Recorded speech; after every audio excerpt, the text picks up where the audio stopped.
But I say unto you, love your enemies. Bless them that curse you. Do good to them that hate you. And pray for them which despitefully use you and persecute you. Which is the first commandment of all?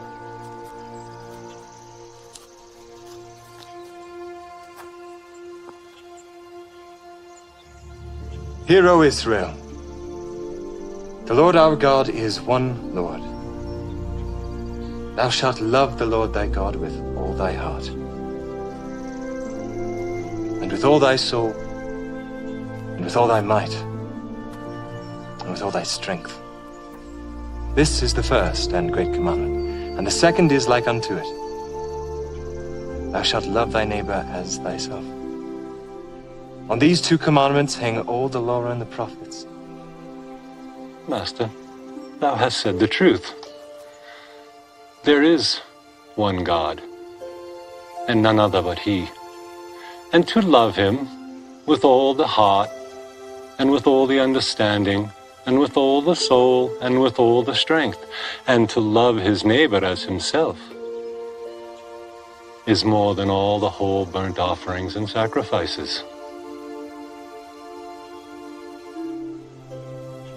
Thou art not far from the kingdom of God.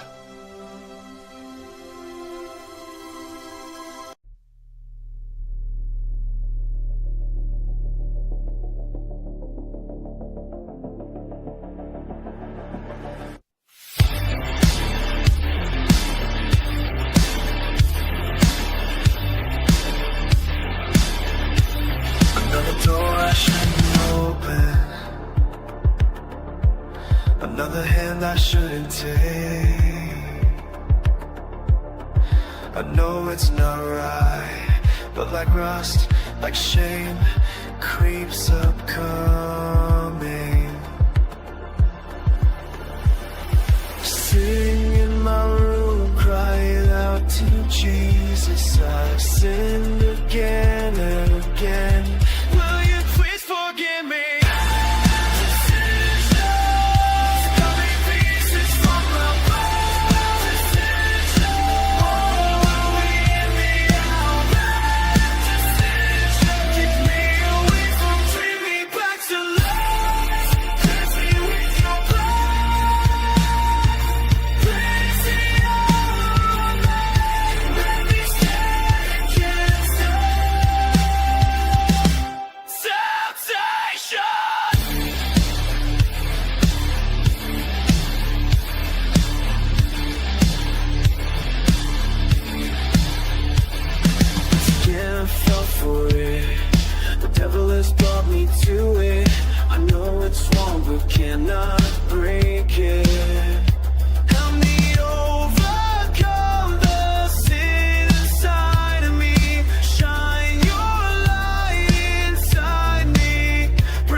Hey guys, good to see you. Good to see you. Got Chris backstage at the minute, but quickly I got to say, yeah, doing this stream, we got half an hour into the video last time and 3.5 hours, so we've got to get a bit more done today, because it's a 2-hour video, and I only want to do 2 hours. You know what I mean? So yeah, I did get a message from the guy after that video. I will read it and show you before we start. Hey Chris, how you doing? Hey man, it's Good cold to morning. see you. Morning for you, is it? Afternoon for me. It's Yeah. 20 to 4 for me.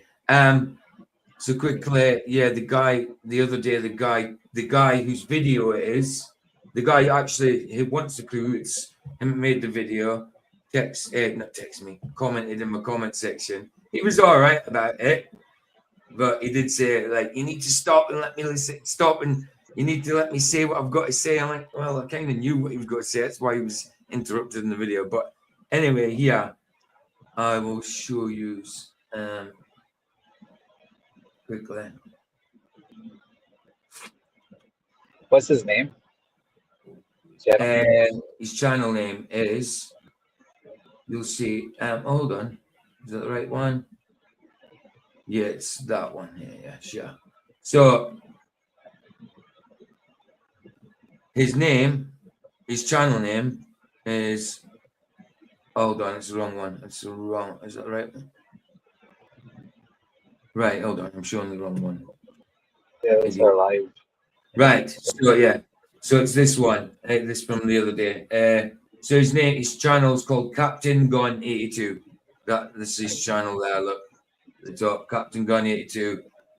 Joined 14 years ago, 1,000 subs, 1,000.04. So he says, I'm glad my doctor. Let me make it bigger because you guys might not be able to see it.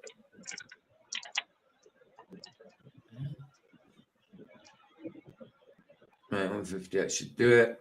Okay. Right, so he started off by saying, I'm glad my documentary is being talked about and I love your banter, but you really need to let me finish a sentence before pausing and instantly dismissing my undeniable proofs. Okay, I'll soon show you the reset part.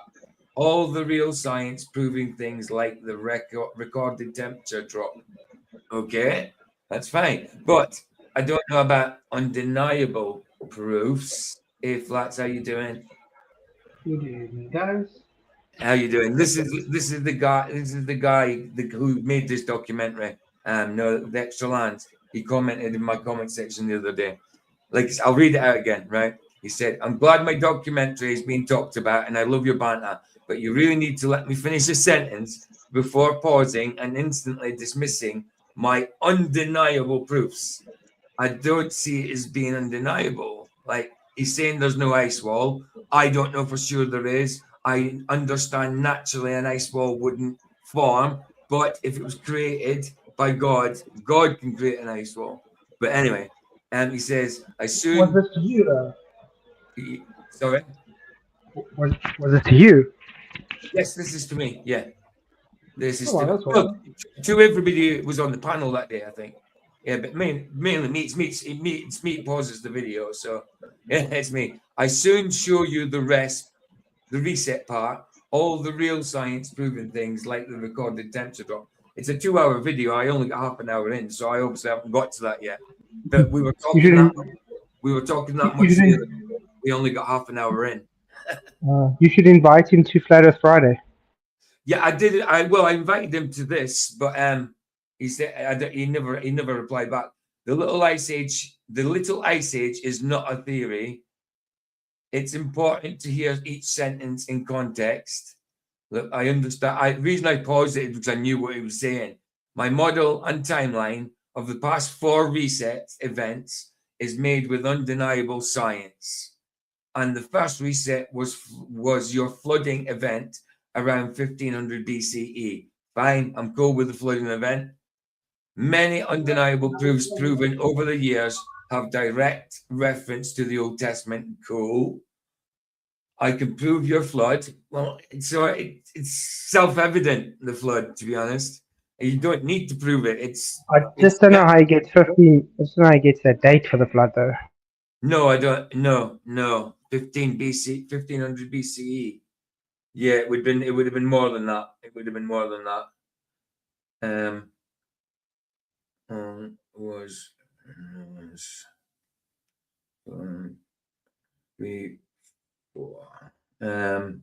Because that's about the time when the Israelites were taking over Canaan.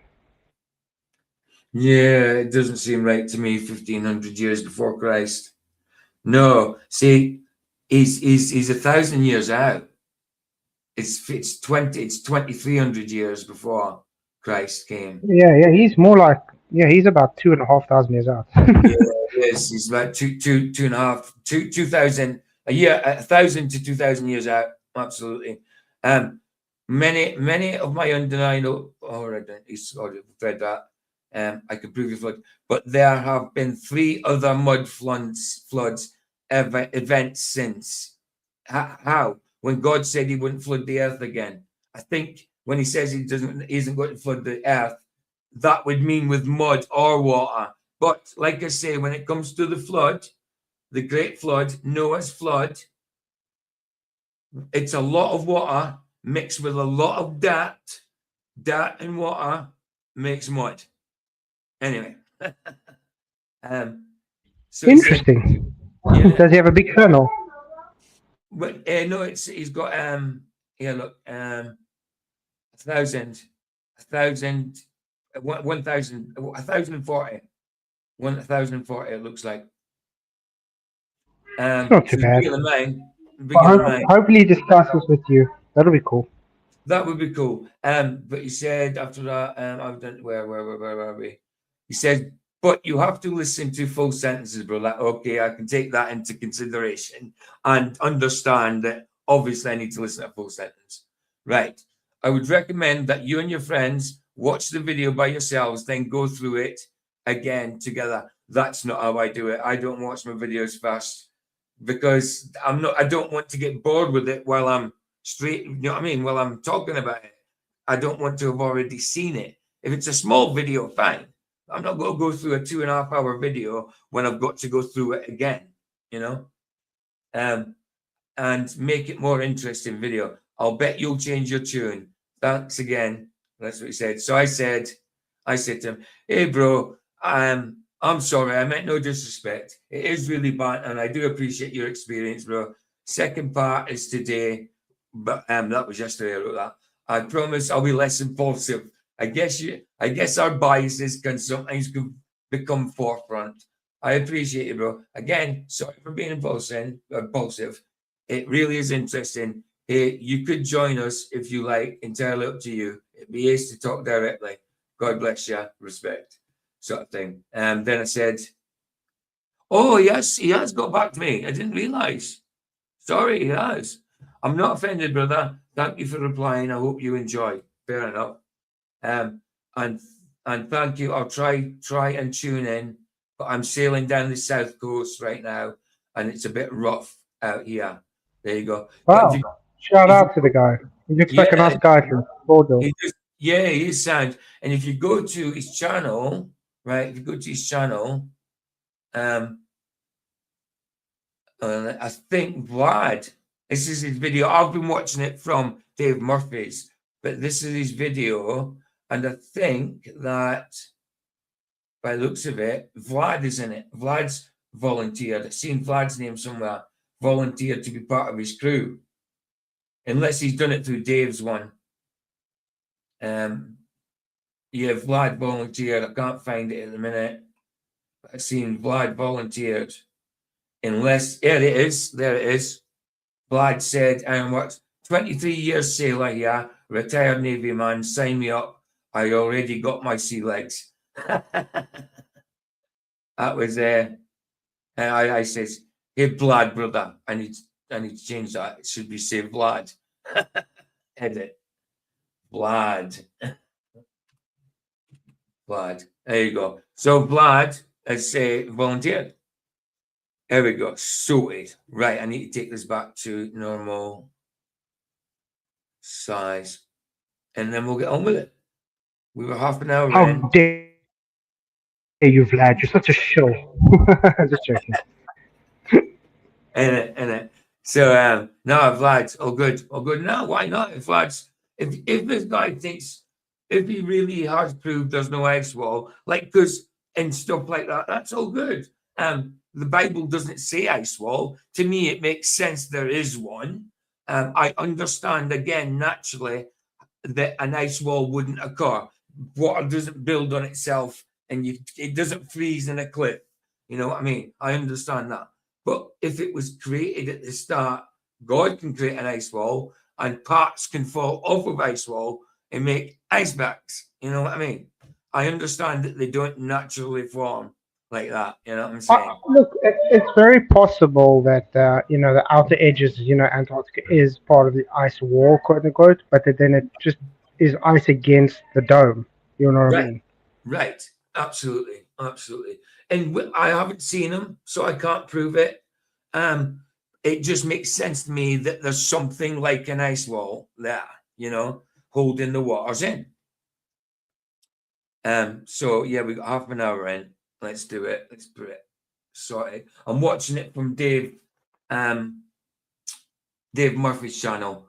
I'm not going to just skip to the guy's channel because I started watching it on Dave's channel, so I'll just give Dave the view still. Not Dave Weiss, Dave Murphy, by the way. Right, yeah.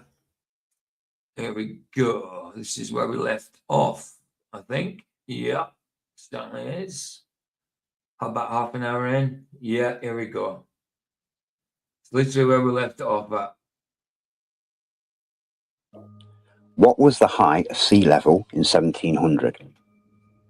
As you can see, directly related to the Little Ice Age, around 1745, sea level started rising rapidly. Now, do I believe the accuracy and honesty of this graph? No, of course not.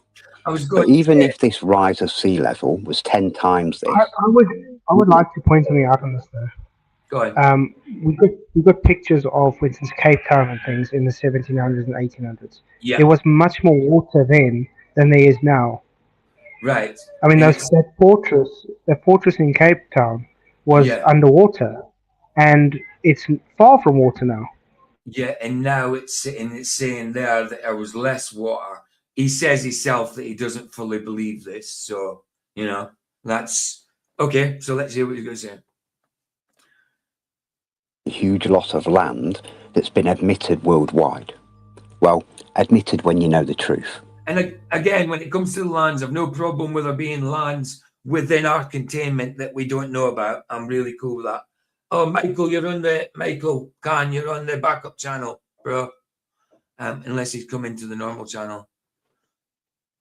You're in PJ Crooker, by the way, Michael. I don't know if you've came over to the normal channel because I haven't got it up for some reason. Oh yeah, update on my car, guys. The mechanic that was supposed to help me this week has just decided he strips my car, just leaves it. He's not answering phone calls, nothing, doesn't want to do anything with anybody. So I had to organize with someone else, and it's costing me another trailer to hire to get it to take to someone, and another $3,500 just so they can strip first before they start. How nice is that? What the heck? I'm just not luck with this car at all. Ridiculous, man. That's beyond the So joke. hopefully the car will be sorted in about a few weeks. Michael, I'll give you the link. 2 seconds. I'll give you the link so you don't have to bother looking for it. There you go, bro. There's the link. Yeah. Don't make it too complicated for the old guy. Just joking. Hey, good to see you, Paul Gregor, Jimenez. Jim, I never played him with any of your things. I'll play out with one.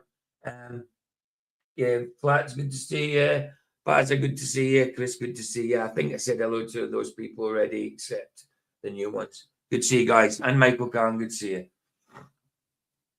When you take the multiple reports across the UK and Europe detailing extreme weather, torrential rain that went on for 200 years, and in some cases reports of it not stopping raining for years.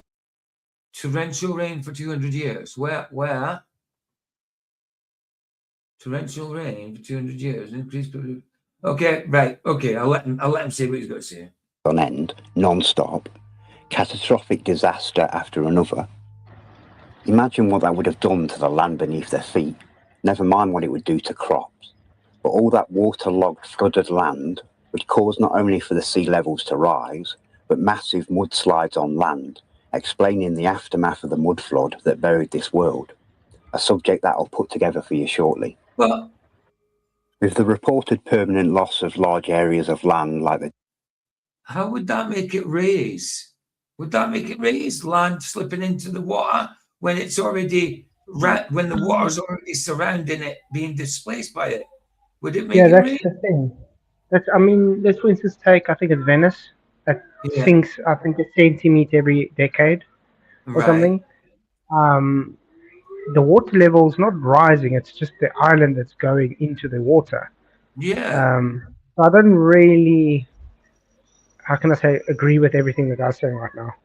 No, definitely not. I mean, I like what he's doing. Fine, it's all good. I mean, absolutely. But like I say, even if it's land that's attached to the land, just say it's a cliff face. It's attached to the land, obviously, but it's also the water's round about it. The water's already being displaced by it. So when it slips in, it's just going to be the same, I think. Is it not? It's not going to make, even if it did raise, how much land would you need to make it rise that much? But I just don't think it would. It's already displaced, isn't it? Well, the thing is, you need more water Right. for it to Right. be that way, and it's the same amount of water. Right. And this is also why when the ice melts in Antarctica, and it's exactly the same amount of water there, and it's displacing the same amount. So that's why when I say global warming is nonsense, it's not going to change water levels. So No, of course not. Of course not. yeah, Hello. Hey, Michael, how you doing, Can you man? hear me? Yeah, we can hear you. Mic bro. check. Mate, is that the computer on the computer? Yeah, man. Nice. Mic check. Cool. he's Mic a check. Linex man. He's a Oh. Linex man. Linux, yeah. What is it like? What does it look like? It's slightly different, but not much different because like you can still have Chrome, so everything you do on Chrome's same, you know. Just a But bit the different operating when... system is Linux, sort of thing. You can't have Windows and Linux. It's just Linux, yeah. No. Right, got you. It's slightly different. But... Okay, cool. Because I didn't know they did that in the UK, Linux. I thought we were just Windows and Apple. You know what I mean? That's it. Windows and Macintosh, sort of thing. It was just Billy said, "I'm trying Linux. Do you want to try it?" And I thought, why not? Do you know what? Avast browser. It's really good. It doesn't use Google. It uses Bing, but it's really good. I'm not using it now, but I've had a look at it, and there's so many little features on Avast. It's really good. And my my ad blocker on Chrome has stopped working for YouTube, but there is a basic ad blocker on the Avast. You just have to switch it on at the top with the shield where the privacy is. But Avast browser's pretty good. It's got loads of little... Is it stopping YouTube ads? Well, I don't know because I went and got bloody premium, didn't I? So I don't know. But it stopped. On Rumble, it doesn't stop the first ad, but it stops any other ad coming through after. You know what I mean? It didn't stop the first ad on Rumble. I was considering getting premium, like. I've just got the 2 months free for now. I don't know if I'm going to keep it. We'll see. You know what I mean? We'll see. Because it's $12.99, bro. I know it's expensive, isn't it? That's why I've been umming and ahhing about it, but I don't know. I don't know whether I can give that kind of money to YouTube. And there's not much extra features. I mean, all there is you can download a video, but it's not downloaded to your computer. It's downloaded to the YouTube app so you can watch it offline. Yeah, I'd rather it downloaded it to the computer, you know. But you know, it's one of them. It's certainly hard stopped ads, definitely. But I like the Avast one. I haven't been able to check because I got it on the premium too quickly. But yeah, I've got 2 months free. We'll see. Where Starmer's going, they'll be banning YouTube here anyway, so it won't matter. No, yeah. He's gone back. He's done a U-turn on the digital ID, hasn't he? Apparently. Yeah. That's second time, isn't it, on digital ID? Starmer's just going to do Iran, that's all. Yeah. He's just... I had just quickly, because I'm not going to stop on too long because it's nearly tea time. But big thanks to Vicky and PJ and everybody who supported me to get this not new, second-hand PC. Excellent. Yeah, really appreciate it. Couldn't have wished for a better set of friends on YouTube. Absolutely. Bless Yeah, all the yeah. donors. Shout out. And shout out Yeah. to everybody that gave him even extra. It's really good that he got it so quick as well. Really big blessings, guys. That's it. Blessed to the donors and blessed to those who shared it as well. Thanks, guys. Danish, German and Dutch losing huge amounts of their coastlines. Another example on the other side of the world, in Jamaica. June the 7th, 1692, a massive 8 magnitude earthquake struck Port Royal, Jamaica, causing the town to sink into the sea, resulting in approximately 5,000 deaths due to the quake and later tsunami. Again, I don't know if it would make a difference to the level of the water. I don't know. Isn't it already? Maybe like how? I don't know. To me, I think it's already displaced. I know it's not water. I know the land's not floating in the water, but it's already. It can't displace it. How can it? Water's coming up over land, not land like it's not like you said, a floating bit of land that's in water and displacing it. The water coming up over land, isn't it? It has to be. Yeah, then dragging the land. Yeah, it's talking about land being dragged into the sea. Yeah, the land's like the bowl that holds the water in it. You know what I mean? But I mean, there's been many tsunamis, and after the tsunami's gone, the water level recedes back to exactly as was. Right. Yeah, but in some cases, land's dropped on it. Well, there you go. It's just weird. I can't see that anyway. Right. Okay. But he said he's got evidence. So, but is this guy in line with Bible? He said, I don't know, but he does say that the things that he proves lines up with the Old Testament. But he said something. He said he could prove that Noah's flood. It was 1500 BC when Noah's flood was 2300 BC. For me, like when you see these like buildings underwater, surely it's from flood. Of course. Of course. Yeah. I'm under impression that when waters receded, they didn't recede as far back so land were as it was before flood. Right. Yeah, but I mean, I even brought up earlier to PJ that in this Venice, it sinks about a centimeter every decade. There's a lot of places that's been sinking into the sea. It's not the water level rising. It's just simply the island sinking. You know what I mean? So it's very possible that many of these things could have sunk. But there's a lot of evidence for Noah's flood on high ground. That's where you're supposed to be looking. Yeah, absolutely. But he says he's got evidence for he says it's not just the flood. He says there's 4 mud floods afterwards and 4 resets. And I'm like, well, I don't think there was 4 mud floods afterwards. I just think when it comes to mud flood, the Noah's flood is a load of water mixed with a load of earth.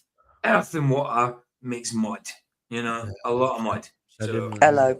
Yeah, but the problem with the mud flood they push though, they claim it's taking modern buildings and burying it, which is nonsense because there's a lot of historical facts showing even architecture how they've built things as time gone and progressed and things. I mean, look at, for instance, the subway there where he goes underground. That people want to claim that's because of the mud floods. No, it's literally just based on people building through the time. I mean, you can go to old churches and things that they built the same churches over each other, like 4 generations on top of each other. Don't they claim that they were a reset in 1800s or something? I'm sure I've heard Martin Leakey saying that and people saying that. I mean, I can debunk that. I heard. So if that reset didn't happen, it's just stories. I heard a woman saying that there's a reset this year on TikTok, and I was like, "What?" I've only come in to say, Michael, thank you for eventually sending the right bank details. At about 1:00 this morning, I thought I was going to Lally. I kept putting them in, kept saying, nope, they're wrong. And I'm like, crying out loud. Keep talking But- about Well, I was gonna message PJ and say no, give you right details, and then when I looked, I thought no, I hadn't. I must have accidentally typed a 3 instead of a 2. I thought I was half asleep and maybe I was doing it wrong, and I wrote it down, and I kept checking, and I was like, no, I've literally put in what he gave me. The thing is, Vicky, But yeah. when I'm typing on my phone with these big fat fingers, I get it. it's easy done. Yeah. But I should have checked it, like Brad didn't. It was just like, I just wanted it, because I seen it had gone in, and I was just like, right, I want it transferred now. And I kept trying, and it kept saying no. So I was like, right, I text PJ and I said, it's in my savings. He needs to check the details because I think they're wrong. You're saying about your big old spadger fingers. What about that video I did? That premiere with the giant, alleged giant, the woman with the normal looking woman sitting on Elephant trunk hands. With elephant trunk arms and big old fingers like blooming salamis. What's scary though is people are buying them images up as though they're real. It's insane. I know. While the guy, well, it was an AI guy saying it, while he was saying the shadows fit, the lighting's fit, the grain's proper, it's all good, these are real. As he's saying that, the woman who I first noticed is in a load of pictures in the same stance. You know what I mean? Same woman in loads of pictures. It came up 40 seconds later after he said that. Like, dude, wow. All these pictures, most of them were fake. Most of them, you know? Well, I mean, I didn't say they were taken from real pictures, but they were added to them, you know? That kind of Bye. thing. Oh, you got it. Yeah, love you. Right, love you, babe. Yeah, Bye. Vicky. yeah, The what Vicky brought up. the majority of stuff that I see people sharing, the from books that are online. They're online books. Like, do you know what I mean? I'd have to see some of these things from a real physical book. Yeah. I actually caught a flat earther the other day quoting from about the Nautilus. What's that book? It's an old book. It's just an undersea submarine. It's an old movie. Oh yeah, 20,000 Leagues Under the Sea. 20 leagues. Yeah, someone was literally claiming things of that as stating it to be true in the truther community. Wow. It's like, what's wrong with the people? Wow. Hey, Mike, how you doing?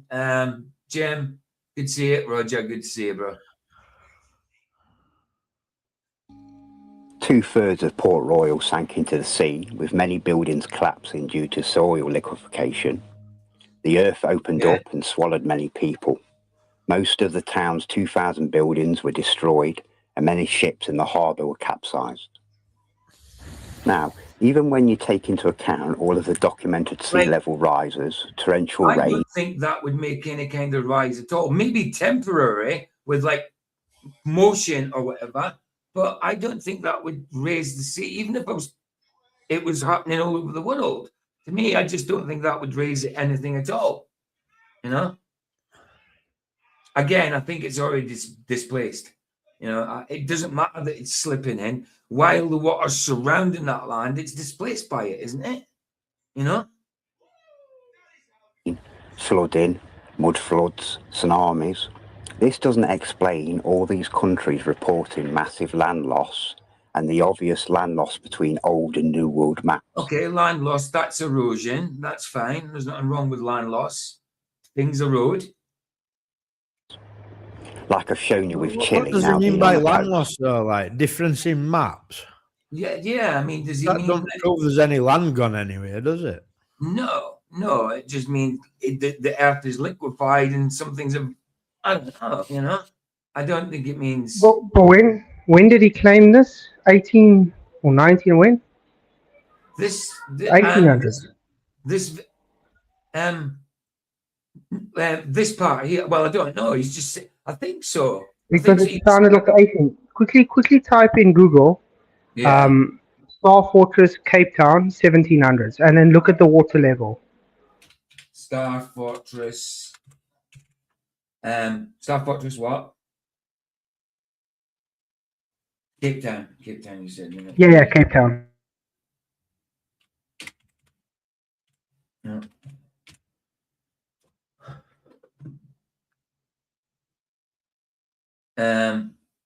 What am I looking for? Star Fortress, Cape Town. I put in. Cape Look at the Town is images. not- Oh, Just look at images. the images. Images. All right. Cool. So Now look at the older images compared to now. You're going to see there's much more water in the older images. Now, why would there be more water? I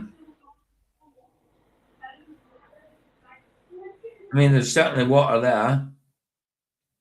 No, that's not the one in Cape Town. I'll have to look for it properly for you. That's for But anyway, in the 1700s, in 1700s and 1800s, there was an actual port. There was an actual port in Cape Town by the Star Fort. There's Is it no not that? port anymore. No, it's not that. Today, Okay. there's no port because there's no water even close to it. Okay, so why is it not giving me the right one? Star Fortress. Did I type that in right? Star Fortress, Cape Town. It's a Star Fortress, but I'll get the right ones for you. Don't worry. Are you looking for old? Like, see if it's old. See if it'll give me old images.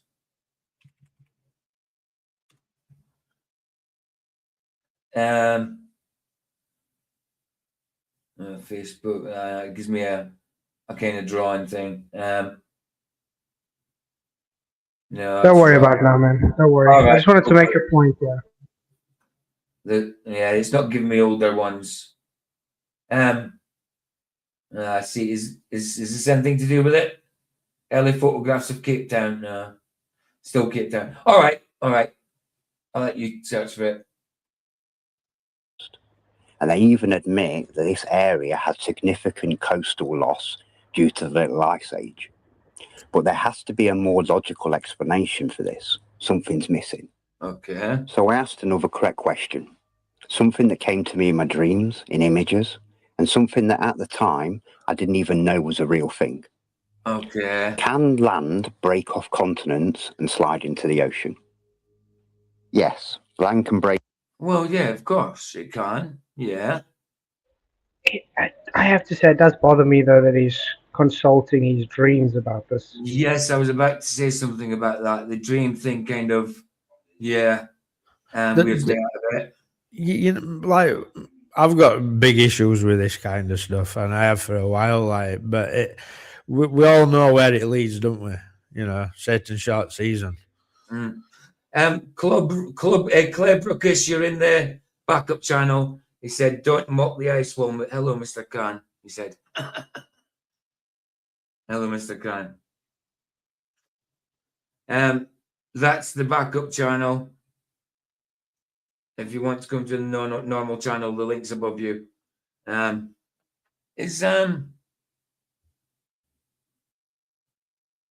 link's above you if you want to come to the normal channel. Okay, let's continue. Break off from continents and slide into the ocean, a process often associated with landslides or movement of tectonic plates. However, this is typically a gradual process rather than a sudden event. Well, tell that to the Jamaicans in 1692 when their city rapidly fell into the ocean within minutes, causing all of the deaths. Continents can break apart much easily than previously suspected. I've typed something in private chat. Shocker, right? These findings explain the origins of flat-lying zones, hilarious, of weakness known as the detachment faults developed at depths of 10 to 15 kilometers, which were not previously understood.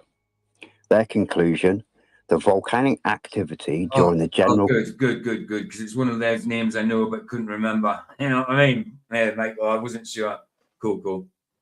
Crisis of the 17th century played a crucial role in shaping the environmental and social landscapes of the time, contributing to widespread instability and conflict. Now, before I show you some of the absolute sickening, stomach-churning atrocities of the direct results of this little ice age, researching this massacre... This little ice... He's saying there was an ice age and a little ice age. I mean, he's obviously a flat earther, you know, but ice age, he's saying there was a little ice age. I hope he has got evidence for it because I don't see any. Yeah. Got you, Michael. Got you. I do remember the name. I just didn't remember what side. But to constitute an ice age means everything. Yeah, everything has to be frozen then. There's no recorded ice age around here somewhere. Right. For an ice age, everything's frozen. The whole world, isn't it? What causes ice age? Like, what causes it? Don't they claim it were asteroid that killed dinosaurs that caused ice age? That's what they claim. I don't know if he's saying there is a big ice age. There was an original. But if he's calling it a small ice age, then I don't know. Let's see what his evidence is anyway. Now I understand why it's so hot here. Made me physically. Now I understand why it's so hot here. South Africa's on strike because it got too cold in the 1700s. Yeah. I really wish you hadn't showed those pics, but yeah, that's an atrocity, definitely. Ill for a week afterwards. It was that bad. But before that, I have to explain this last part about the little ice age before the AI bot shills attempt to dismiss any of the facts and truths that I'm telling you. When you go yes, you have got AI bot shills, obviously, but some of them are just people that don't believe you. Onto the cults-controlled wiki page, it'll attempt to downplay the Little Ice Age, not only by its name, but as it says. The Little Ice Age was a period of regional cooling, particularly pronounced in the North Atlantic region. Well, if it's regional cooling, it's not an ice age, is it? So one question, does he think ice walls caused by there being an ice age or something? No, he doesn't believe there is ice walls. Well, has he been down there and had a look? Well, he says he can prove it, so let's see. He's been on a boat or an airplane and been down there and had a look. Well, he's trying to get a crew to do something, and Vlad's volunteered in his comment section. So he's trying to do something, I know that. Region. It was not a true ice age of global extent. Well, obviously not, because we don't have a globe and there wasn't an ice age. But I don't know about regional. I mean, is there evidence for it? This one, my point though, Pidgey. What's he bringing ice ages up for? What's all this about? It's about, this is mostly about hidden lands and no ice wall, the 4 resets and 4 mud floods. Yeah. He's claiming extra lands, yeah, beyond what we would say beyond ice wall. He's saying there's no ice wall, there's just extra lands. Right, he's saying that. I don't know where he's saying the extra lands are yet. Not sure, but if he's saying there's no ice wall, then yeah, maybe. I don't know, bro. I don't know. I mean, I've got no problem with there being extra lands here within our what we know of in our containment that we haven't discovered or is being gate kept or guarded or whatever. I believe that. The problem beyond our containment. No. Yeah, the problem for me would be sun, you know. Yeah. Sun's clearly got limits on it, and exactly. There's clearly only one sun according to the scriptures. Outside of that's a bit woo-woo for me. Right. So this is what he says. Who just came in? Roger. Hey, Roger. How you doing? This is what he says. Oh, let me go up. Oh, come on. Stop. Right. Go up. All right, hold on. I'll need to take it down a bit. It won't let me do that for some reason. Go away. Now it'll let me do it. Right. What are you doing, Mouse? Wow. Playing up. Right. He says, I'm the captain, and during this documentary, I'm going to show you the reality of this world. I have located lands. So that means he's seen them, found them, possibly been there, that have been hidden from us. Multiple massive land masses that are beyond our known world. Fully charted, and I have the means to set sail in multiple vessels that I own once I have secured crews, including a second captain. Let me show you what no one else is capable of, including the hidden lands, that surround us are fully built out with ancient old world architecture and infrastructure, just like how we see all around us. The flat earth model is purposely incorrect and designed to deceive you. There is no ice wall, and I'll prove it. Everything you think you know about Tartaria is wrong. I've figured out the entirety of the last great reset of humanity worldwide, and it only ends in 1860. Undeniably proven and fully explained the mud flood aftermath. Not just past reset, but I've found all 4 of the past resets. This is dangerous territory. I mean, he's going into now Satan short season kind of territory. Yeah, possibly. Yeah, Australia and its natives are not what you think they are, and our entire timeline has been fabricated. Plus, much more. Let me show you the bigger picture, Captain Gunn. Well, thank God he's here. Oh, look, allegedly Dave volunteers. There you go. But didn't it's another TFE garbage, if you ask me.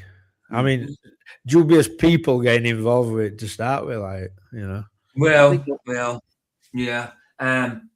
He claims this stuff. I mean, that's big words. That's big words. I don't mean complicated words. I mean, it's saying something big. So he has to prove it with this video.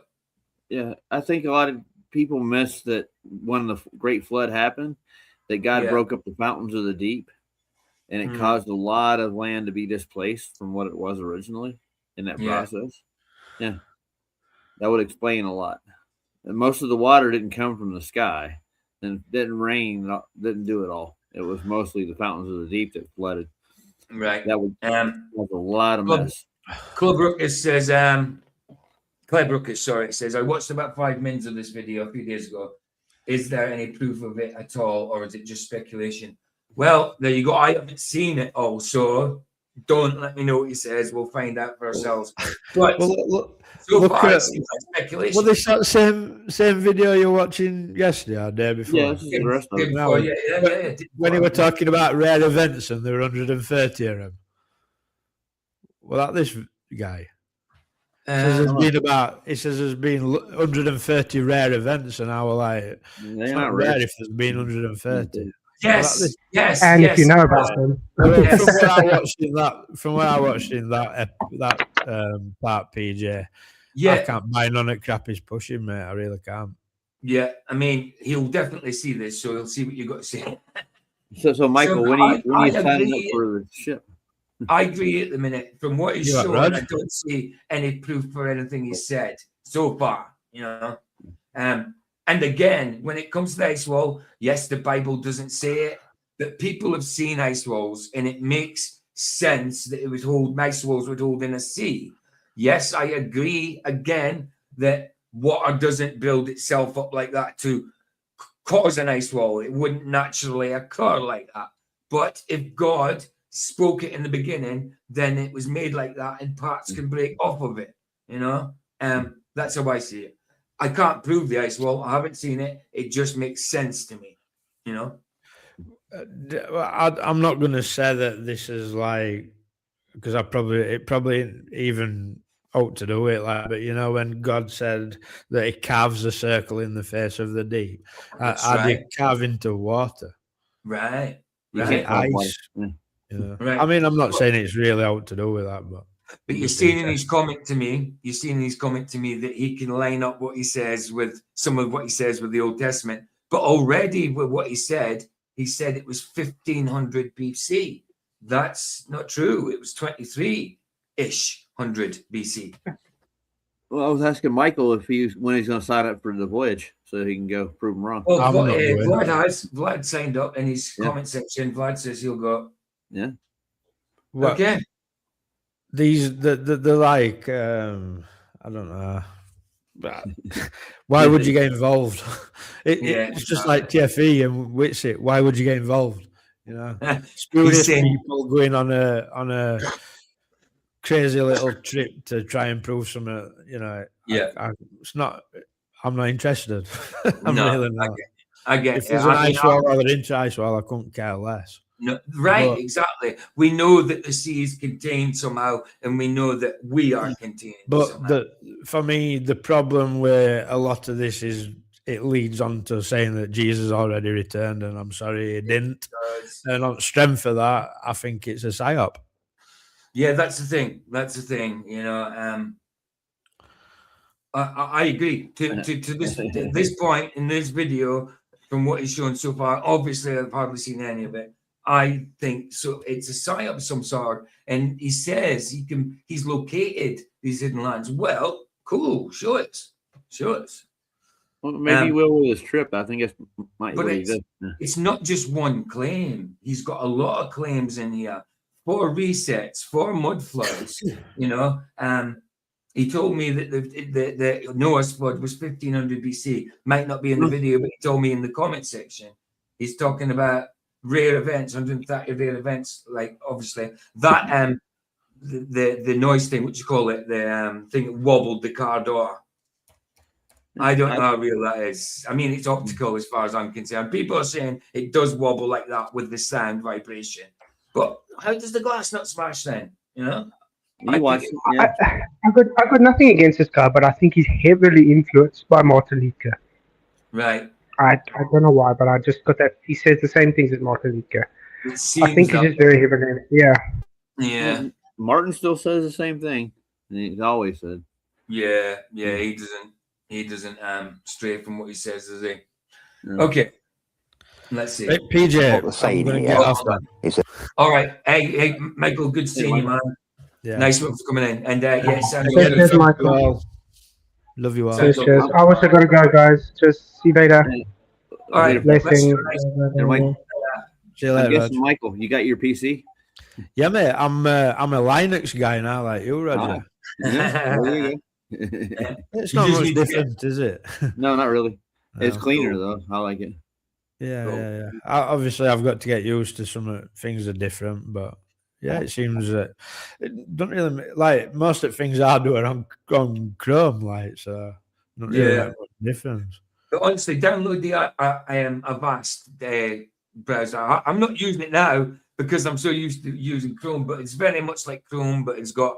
I think it uses Bing rather than Google, but it's really good, man. I think it's really good. It's got loads of little features on it.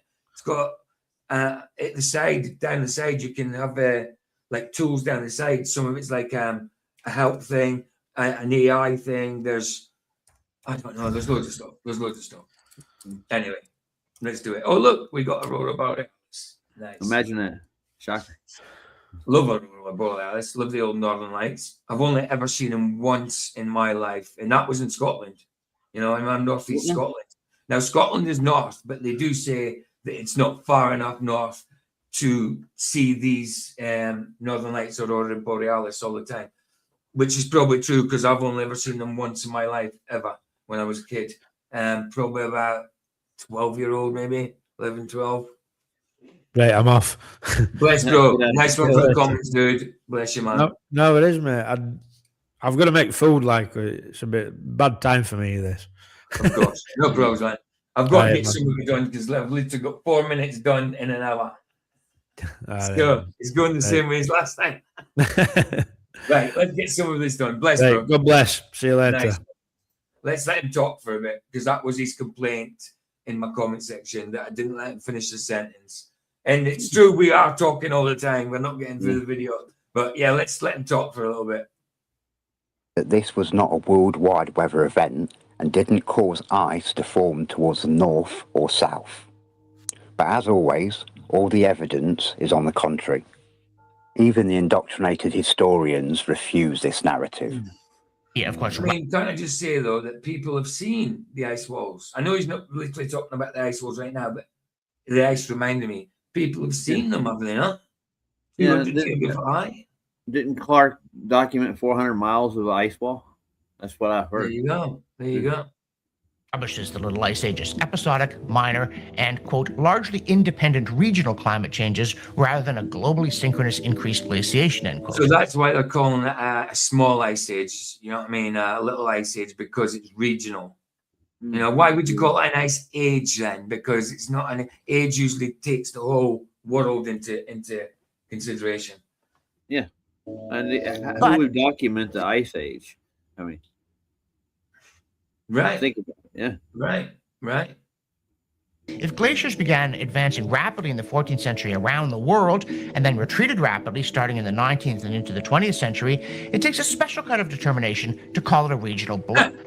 And that sort of resistance to the concept of the Little Ice Age is exactly the kind of a little ice age would be nice.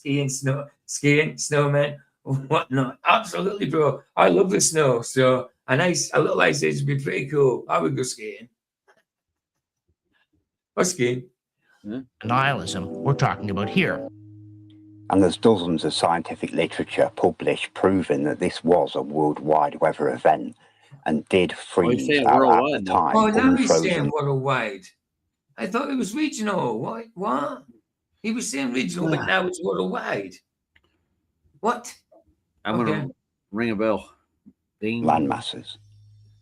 Erica J. Hardy studied in the South Pacific with a 420-year history of isotope ratios, measured in samples taken from Australia's Great Barrier Reef.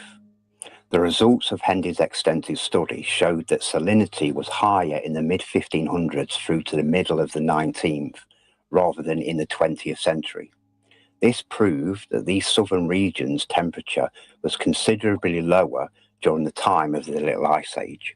Hey, PJ, one thing to have full access. Go on. Testing isotopes, just along the lines of carbon-14, isn't it? I have no idea when it comes to that, Roger. You know a lot better than me. I think it is to a point where they're going into the isotopes and see what's changed them over a period of time. So it's like they're trying to date the Great Barrier Reef to a point. They're giving it dates already here, like what, 1700s?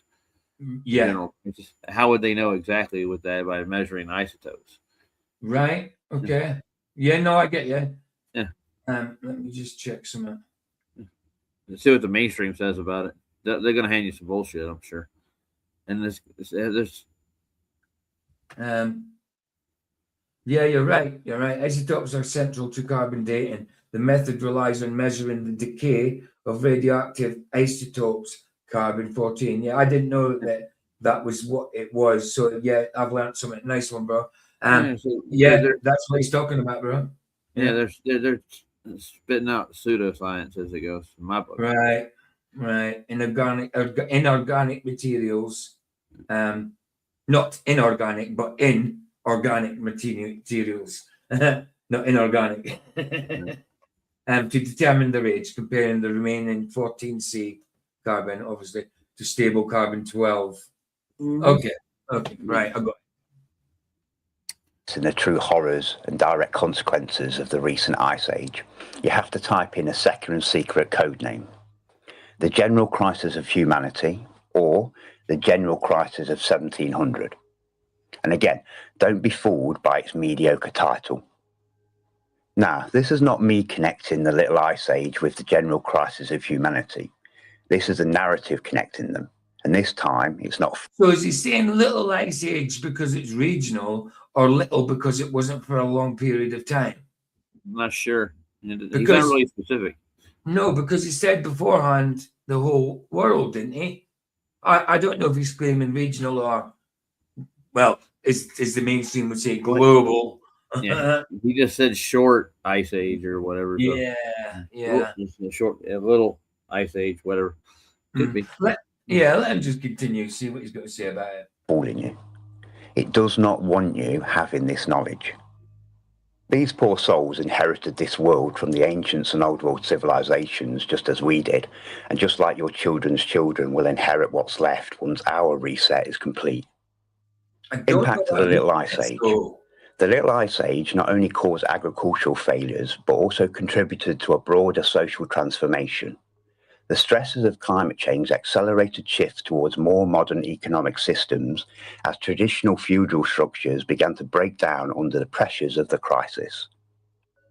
The general crisis of the 17th century included widespread famine due to failed harvests, particularly exacerbated by the Little Ice Age, which caused severe weather conditions and agricultural shortfalls, This led to significant population declines and social upheaval across various regions, including China and Europe.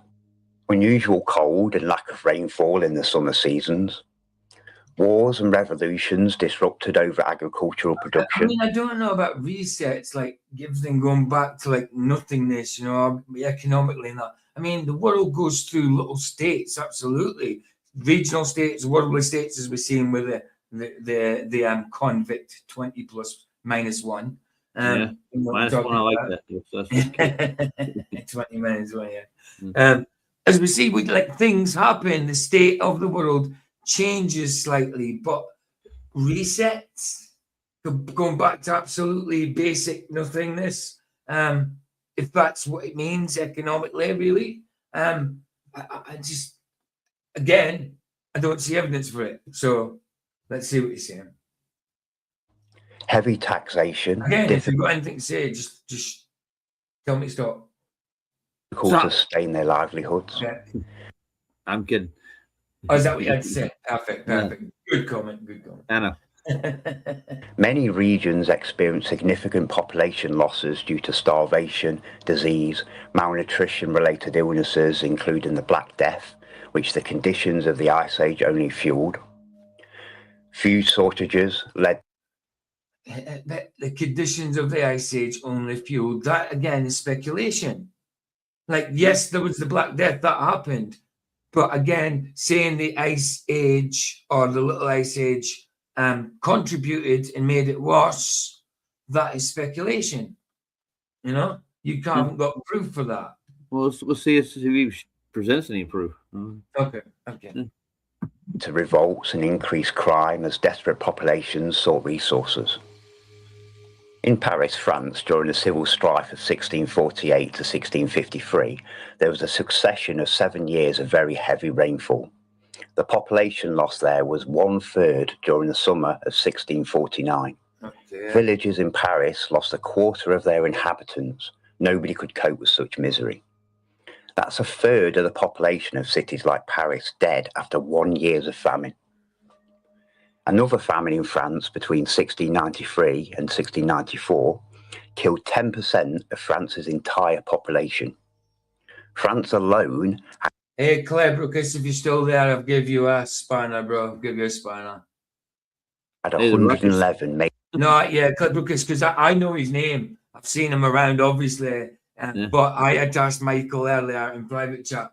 He says, "It's Claire Brookus." He says, "He's with us, isn't he? He's one of us, or is he a troll?" Because I know the name, but I'm not sure. I wasn't sure because he's not blue in mine, so I wasn't sure, and I hadn't seen him in Flats's for a while, so I wasn't sure if he was a troll name or if he was one of us. So I had to ask Michael, and I do remember him probably from FED, things like that, isn't it? But yeah, give you a spanner, bro.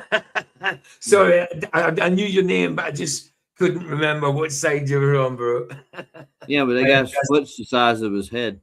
I had to ask Michael. I kind of knew with his comment he was with us, you know, Right. but I wasn't too sure if it was someone being nice or someone being sarcastic, knowing the troll side.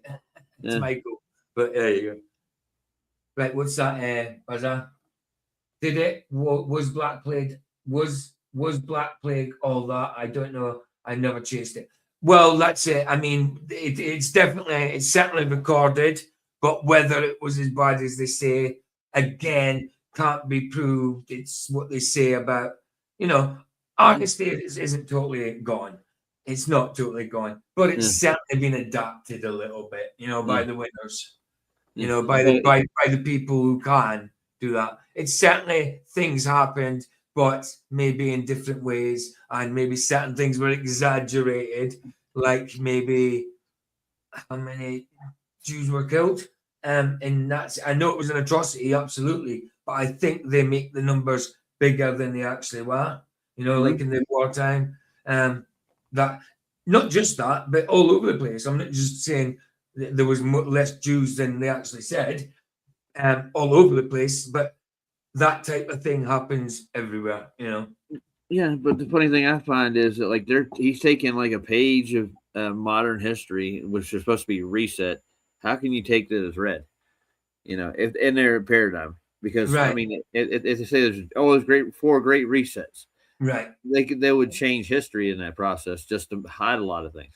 Right. That's the whole If it point was a behind it. reset, a complete reset, then we wouldn't know about things that Jesus did back in the day. You know, if everything was reset, you know, changed everything, you know, and we didn't get any of the information from way back then we wouldn't know about these things, would we? The whole timeline will be corrupt to start with, so everything's off the table.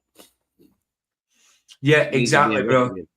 Exactly. It's kind of what I'm saying, Baz. I like Con V. It was recorded. Yeah, exactly, bro. You do a lot of heavy sarcasm from time to time. That's cool, bro. Major famines over a 200-year period during the Little Ice Age. During famines across the UK and Europe, cannibalism was reported as desperate measures for survival, and I've read accounts of this happening worldwide until the late 1800s. Survival cannibalism. Worldwide cannibalism. I mean, I know there's certain islands, distant islands that Highlander goes to, there might be cannibals. I know it probably happened a little bit with worldwide cannibalism. I mean, I'm not sure about that. Well, showing us a painting ain't enough evidence. I'm gonna tell you that right now. No, of course not. Of course not. Worldwide cannibalism. I mean, I certainly think they do it for demonic rituals as well, cannibalism, that type of thing. But worldwide, I'm not sure about that. Was not only legalised, but pushed towards it when faced with starvation. Where do you think the phrase eating one's own children comes from? In one account that I've actually never heard the phrase eating one's own children. Never heard it. Huh? Never heard it, bro. Never heard it. What was it? Eating one's own children? No, let me look that up. Where does this hold on. Where does the catchphrase eating one's own children come from?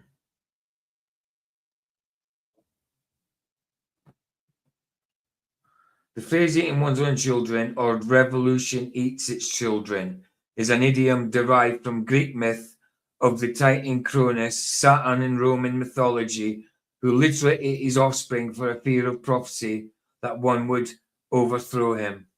So it comes from Greek mythology. It's an idiom. Yeah, not necessarily a fact. Yeah. No, it comes from mythology. Yeah. I've read it in the Bible, but never heard it. You've read eat one's own children in the Bible? I never heard it either. Because it doesn't even say anything about the Bible here. It just says it comes from Greek mythology. Hold on. I'll try something.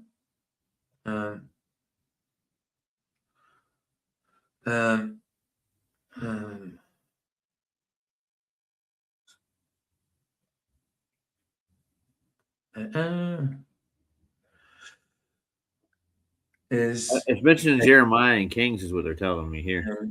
The Bible. Well, if that's the case,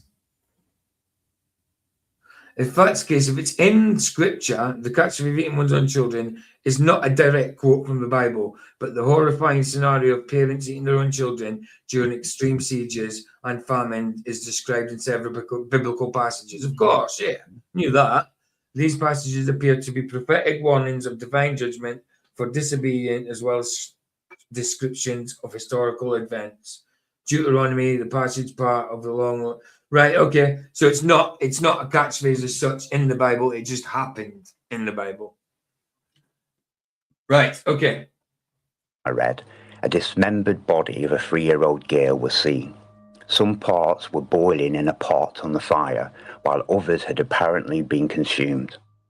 The girl's mother assured that the child had died of natural reasons. That's what I'm saying, Baz. I never heard of it either, but apparently it comes from Greek mythology. Well, one of the reports said during World War II in Poland of soldiers cannibalizing villages during the winter because they had no food. It's understandable in extreme situations, like they did in that movie Alive, which came from a true story. where they crashed into, was it the Himalayas or somewhere No, else? it was the Andes. Andes. The Andes. Okay, sorry, my bad. Into the Andes, and there's one. I think one died whilst crashing, and then something like that. A few of them died, didn't they? And were dying off, but they run out of food and they were eating the dead. They had to. It was survival. I understand that. Totally understand it. That's still hard to do. I'm telling you. Of course. I mean, Bible tells me not to do stuff like that. So I think I'd starve to death if I couldn't find food. You know, I mean, I don't know how I would be in that situation because I haven't been in it, but I'd like to think I stayed biblical, you know? Yeah. I'd like to think, you know, but I don't know. There's always critters to catch you if you really are hungry. And if you're wise enough, you'll be able to do it. Yeah. Yeah, I think it was the fact that they couldn't travel far, the weather, you know, it was poor Andy. It was a good movie. It certainly happened. Yeah. Turn to cannibalism, eating corpses. I believe that could happen, but not a worldwide thing of being cannibalistic. I think, and it's usually, yes, there's tribes that do it in far off lands, but if people were doing this, it was out of desperation. I don't think it was a worldwide thing. Deliberately killing others, most often children, for consumption. Factors. That's worse, you know, when you're actually killing people to do it, to eat them, that's worse, obviously.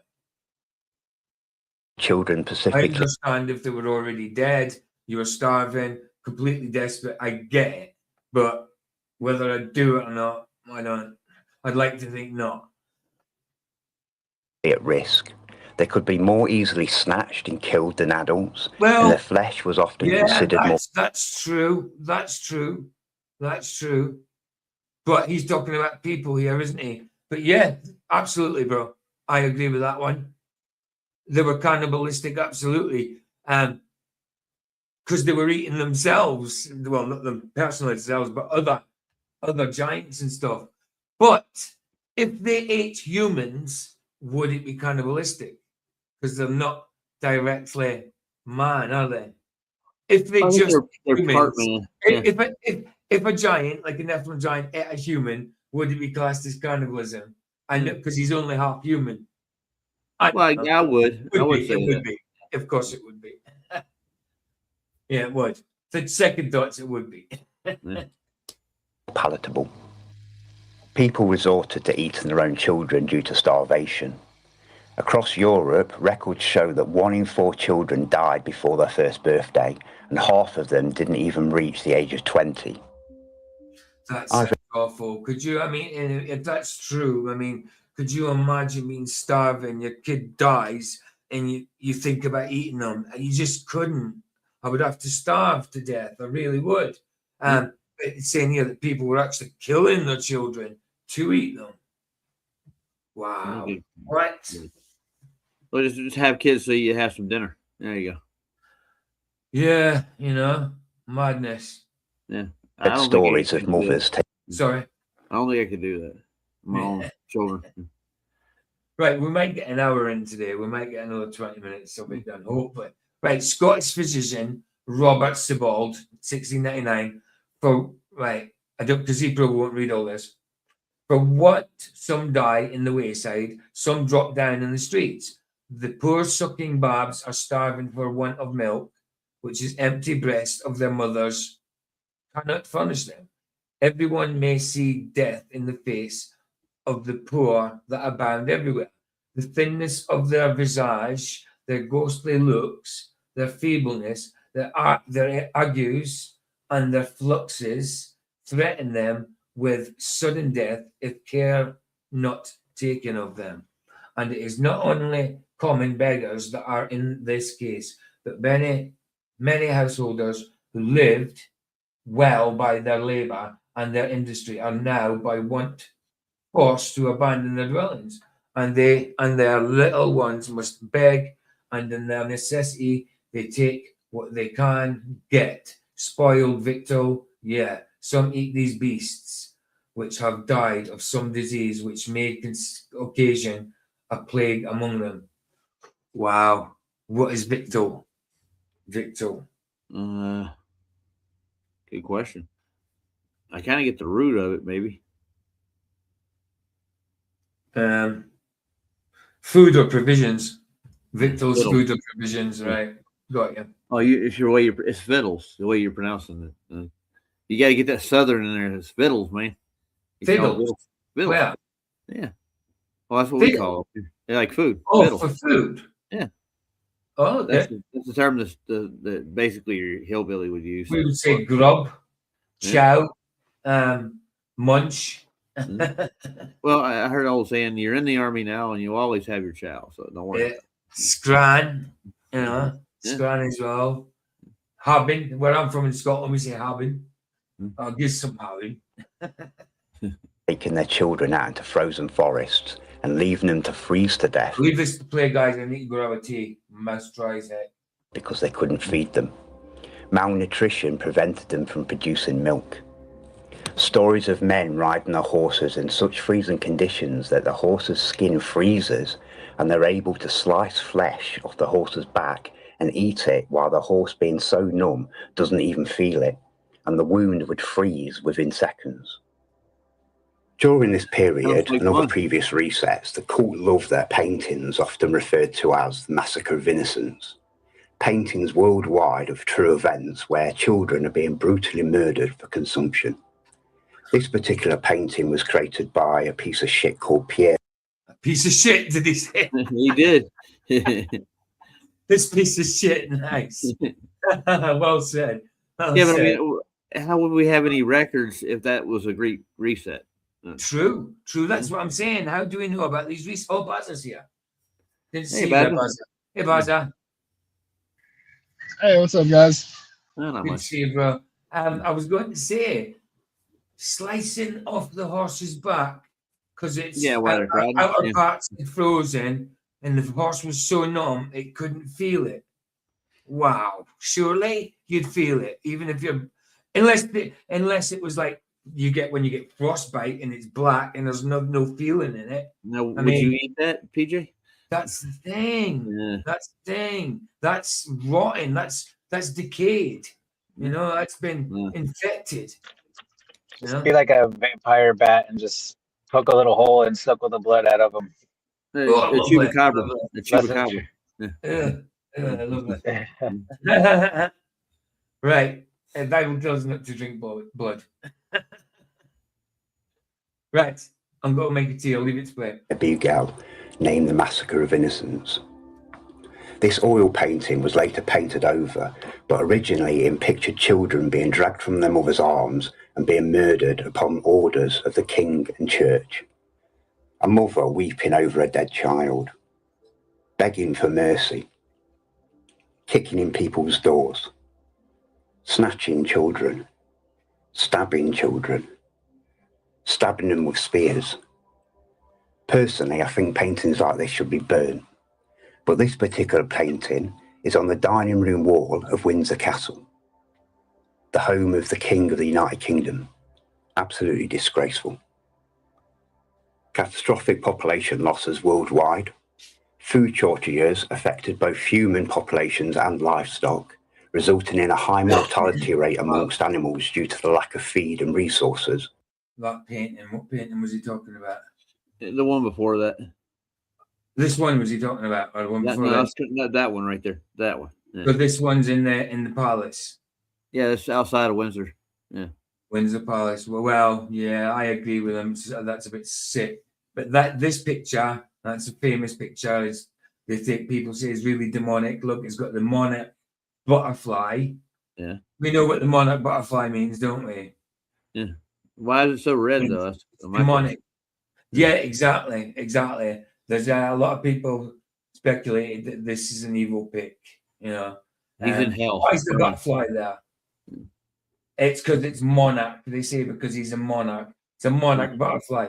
We know what the monarch butterfly means. Yeah. MK Ultra. Yeah. What's that, Baza? That's what all the North American mounds are. Exactly that. Mounds of giants. Yeah. Yeah, I believe so. I believe that some of them mountains are people. I mean, look at the shape of some of them. I can't prove it, obviously, but you know. Well, they dug up some of the remains out of a few of them. It's definitely. I definitely believe that there's huge giants in our land, without a doubt. Right, I'm going to get this tea. I'm letting it brew. Absolutely disgraceful. Catastrophic population losses worldwide. Food shortages affected both human populations and livestock, resulting in a high mortality rate amongst animals due to the lack of feed and resources. Increased prices for remaining livestock caused social unrest, and this explains why the pre-reset people's timeline were building huge greenhouses. They were protecting their crops from the elements of the Little Ice Age. There's too many events like wars, civil wars, massacres, and other horrors that's directly related to the Little Ice Age and the general crisis of humanity to even mention, but here's a list of a few that I personally researched. The general crisis contributed to the conditions that ignited the American Revolution in 17... What was that he researched, you said? Oh, the greenhouses. The first thing I wanted to comment on. The people don't build greenhouses to protect like necessarily crops. They want to grow bigger and better crops with greenhouses. That's why. Of course. What was he saying about them, though? They were there to protect the crops from the Ice Age. I don't know. Come on, no. People build orchards and greenhouses and things like that for a reason. And I don't think that's it. Like Roger says, it's to help them grow. I mean, it's the way they do it, you know. Some of them can't be out in the open because I don't know. Some plants don't grow in certain countries out in the open. Like we here, you can also it's hard to grow weed here. We have to use lights. You know what I mean? We have to trick them into flowering, unless you get autoflower seeds. But you know, in general, we can't just in the garden stick a weed seed in there; it'll grow. Certain countries you can. I can't. But go on. Well, they're taking tropical crops and stuff like that and growing them in the north and places like that where they can't grow. You know, that's why I agree. Yeah. Chris, what were you saying? I was just saying you can control the flowering because a lot of plants are photoperiod. Like you could throw tarps over to control how much daylight or darkness. You can also control how much light they're getting. It's a control mechanism. You can do a lot of things with greenhouses. Absolutely, I agree. You keep pests. I don't know. And all that hydroponics, and you know, like it says about weed. Here, weed to get it to flower, to get it to bud, you have to trick it. You know, 12 hours of light, 12 hours of darkness, then it kind of changes. Whatever, you have to trick it into flowering. You know, it won't grow naturally. Yeah, when I was growing, I could never get enough females. That's the one. That's the one. Sometimes when you get a seed, like you don't know if it's got to be a male or a female until you grow it. You know. Huge greenhouses. They were protecting their crops from the elements of the Little Ice Age.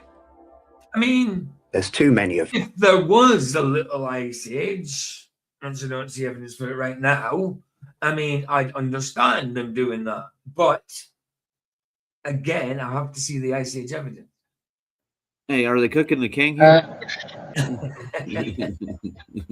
Go by that. If there was a little ice age and there was no sun, then what are you growing in the greenhouse with no sun? Right. It won't work. Yeah. Right. That seemed well. Yeah, I said it would, but that's the thing.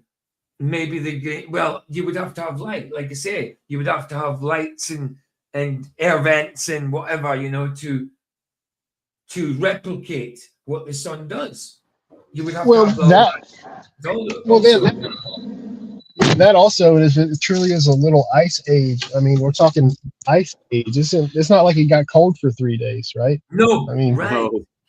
A cold snap, you know. Right. A greenhouse. I can't take a greenhouse to Antarctica and grow bananas. It's not happening. No, exactly not. Like I say, there'll be no point in the greenhouse with the windows. There'll be no point. You might as well build a shed, and then you would have to have lights and stuff like that to replicate the sun. You think we could inhabit Antarctica, just build greenhouses and grow food there? You know? Right. events like wars, civil wars, massacres, and other horrors that's directly related to the Little Ice Age and the general crisis of humanity to even mention. But here's a list of a few that I personally researched. That's the list he was talking about. So, yeah, French religion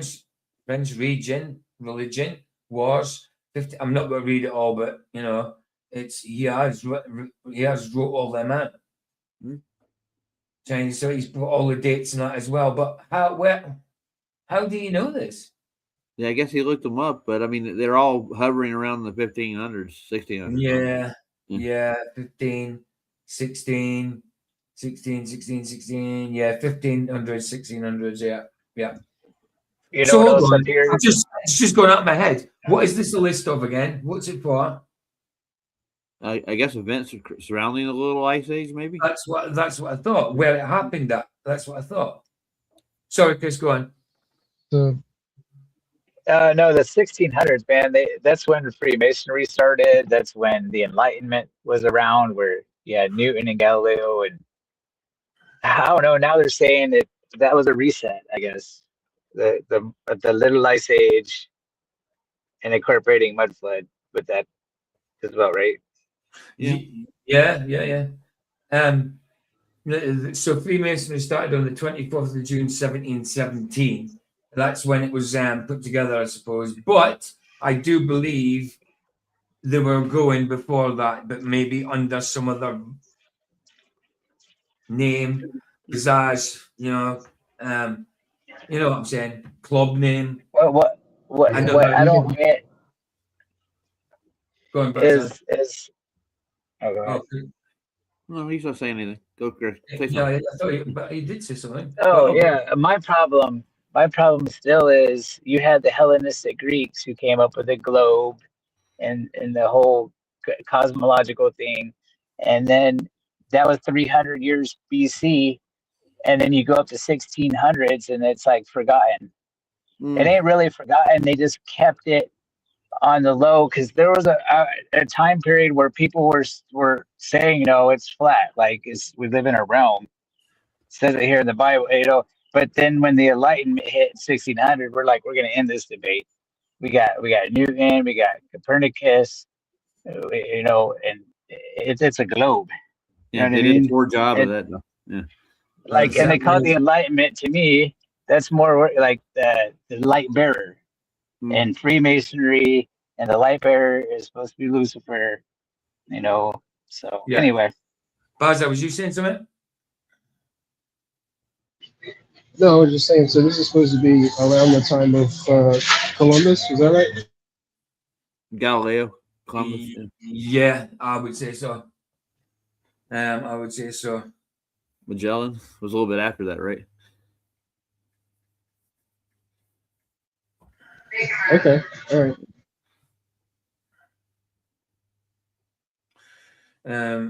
Spain beginning 14. Well, yeah, Columbus was about 1400s, late, like 1400s. But the voyages began in 1492. They sailed the ocean blue. They sailed the ocean blue. Yeah, absolutely. Nursery rhymes. Yeah, that's what I'm wondering how cold he was. I don't know when the ice age falls. Yeah, we had trouble getting across those seas. All the cold. Another comment. But that was 1492. He's talking maybe 60 years later, beginning. Maybe. I don't know. Go on, Chris. And the Hellenistic Greeks, Alexander the Great, he was the ruler of Egypt 300 years before Christ. And then all of a sudden in the 1600s, that's where we have the first written documentation on the pyramids. So it's like you have this period of time where there's no information that you could find on like just the pyramids until the 1600s. Then all of a sudden you got a mathematician from England. He goes down there and he does his math work and he's like, yeah, they were built for pharaohs. I confirmed it in the 1600s. Yeah. Yeah. Okay. Got ya. Right. What else have you got to say? The general crisis contributed to the conditions that ignited the American Revolution in 1775, But due to the Again, you say, conditioning, like the little ice age contributed to the state of this war that went on. You know, American Revolution. How did that is just speculation again, Captain. What's his name again? Captain Gunman or something like that. Yes, Gunman. Well, I just call him Captain Morgan. I mean, he's in my comments. He's a nice little guy, you know. Like he's seen our banter last time and our like skepticism of it. And he's saying, "I will blow your mind. Just watch it. I will blow your mind." He seems He's like blowing a nice my guy. mind right now. Yeah. I mean, it's a lot of claims. It's a lot of claims. You know, 4 mud floods, 4 resets, no ice wall, extra lands with architecture. You know, all that kind of stuff. There's a lot of claims in there. So it's bold. It's certainly bold. So I appreciate why him doing it. But so far, I've just seen speculation. I haven't seen proper proof. Yeah, I want to see a cherry on top of that Sunday. Right. most Americans today still believe it was over the English adding a tax on tea. Huh? This era was marked by various massacres, civil wars, and disputes. An enormous life. It's a no not alone. Cheers, everyone. How you doing, man? Good to see you. Doing man. good. So I assume you're still talking about that Saorsa guy, however you say that. Yes. His name's Captain Gunman. I don't know why it's what the Saorsa is about, but his name is Captain Gunman. He was in my comment section. When he commented on the first video. He's a nice look. Watching your videos, PJ. Yeah, nice. Yeah, he's a nice look. I don't know how he knew because this I'm watching it from Dave Murphy's side. I didn't know about his channel, but I'm watching it from Dave, and he still knew. He still knew for some reason. Maybe he's just searching either his name or his title of his video and seeing people that have done, because his first comment was, "I'm glad that people are talking about my documentary." You know what I mean, sort of thing. But he's a nice guy. At least he actually did say something. Yeah, he did. That's normally ideal if we're talking about somebody particular. It's like, yeah, we would actually like to talk to them. I invited him along as well, and he says if he could, he'll tune in. So I don't know where he's at. He's obviously English by accent. I don't know where he's living though. So yeah, he said he'll try and tune in. So I dare say he'll get hold of it. He'll watch it. Right. He watched the first part. He gave me some advice to let him finish his sentences and stuff like that. And I'm like, yeah, I mean that's standard. That's standard. I can take that criticism. Paris, France had temperatures dropping to -15 for extended periods. The extreme cold led to famine and hypothermia and caused an estimated 600,000 deaths by the end of 1710. Yep. Sea ice surrounded Iceland, trapping its population. Then its volcano Laki blew its top, killing over half its population in a single day. Okay. Finland's winter of 1690. It's amazing that there's anybody ever alive anymore, because all these people, I know, hundreds of thousands just keep dying on regular. That's what I'm saying. Our population must not be 6 to 8 billion. It must be 1,000 billion. You know. Yeah. No, I know. It seems like a lot. Yeah. The summer of 1990, it was particularly cold, and the grains grew abnormally slow. Rye was reported to grow. I mean, it's certainly reported it was very cold. Mm. It doesn't say ice all over the place. Yeah. Well, I take it with the idea with the census. How do they know exactly how many people? Oh. Even frost will kill plants, certain plants. You know. Yeah. So they start throwing out numbers. Like, where do they get the numbers from? You know. Right. Exactly. That's why I think I gave the Nazi regime what they were doing. You know, with who they were killing. That I gave that as an example. Yes, they killed a hell of a lot of Jews. I just don't think it was what they say. How much they say it was. Yeah. Well, they even said during the First World War that happened too. So. Yeah, of course. They always make the numbers bigger. Yeah. 96 to 97, killed 40% of its population in 1 year's famine. Don't know if I said hello, Martin, but hello, Martin. Good to see you, bro. Good to see you. Is that Flats is live, babe? Later. But yeah, good to see you, Martin. Yeah. Good to see you, bro. Estonia, the same winter, 1696 to 97, killed 50% of its population. Rivers across the world, like the Thames in London, would freeze over with a foot deep of ice and house the Thames frost fairs from 1607 to 1840. I mean, I have seen rivers freezing over. Absolutely, the canal down there where I fish freezes over. You know, I've seen that. I've seen things freezing over. That's great. Well, I'm not saying it's great, but it happens absolutely. But does that mean it's a small ice age or a little ice age all over the world? I mean, sometimes we get lower temperatures some years. Sometimes we get higher temperatures in certain years. It's a thing that happens. You know, up and down. But to be an ice age, I mean, it's kind of going with the mainstream when you say ice age, I think. Yeah, you think of dinosaurs, evolution, all that crap. Right, bro.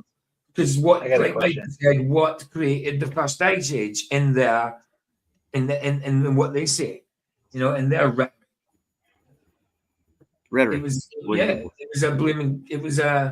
was in the ice age, wasn't it? An asteroid. In the ice age, that's what created the ice age, the asteroid, apparently. Well, they always point to an ice age like 10,000 years ago. Is that one of this guy's ice ages? Went from 10,000?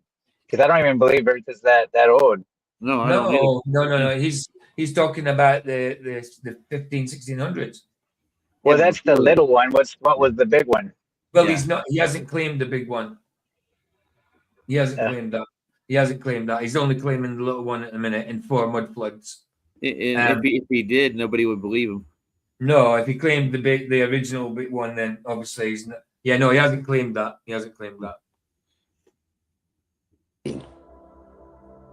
Now, before I go through the world's death rates during the Little Ice Age and the general crisis of humanity, I want to show you how the AI hides all of this from you, how sneaky it is. I'm going to type into a search engine, the fall of the Ming Dynasty, where you can ask about anything related to the Little Ice Age and you'll find the same deception. I specifically asked about its fall. Yeah, just so I get my things right.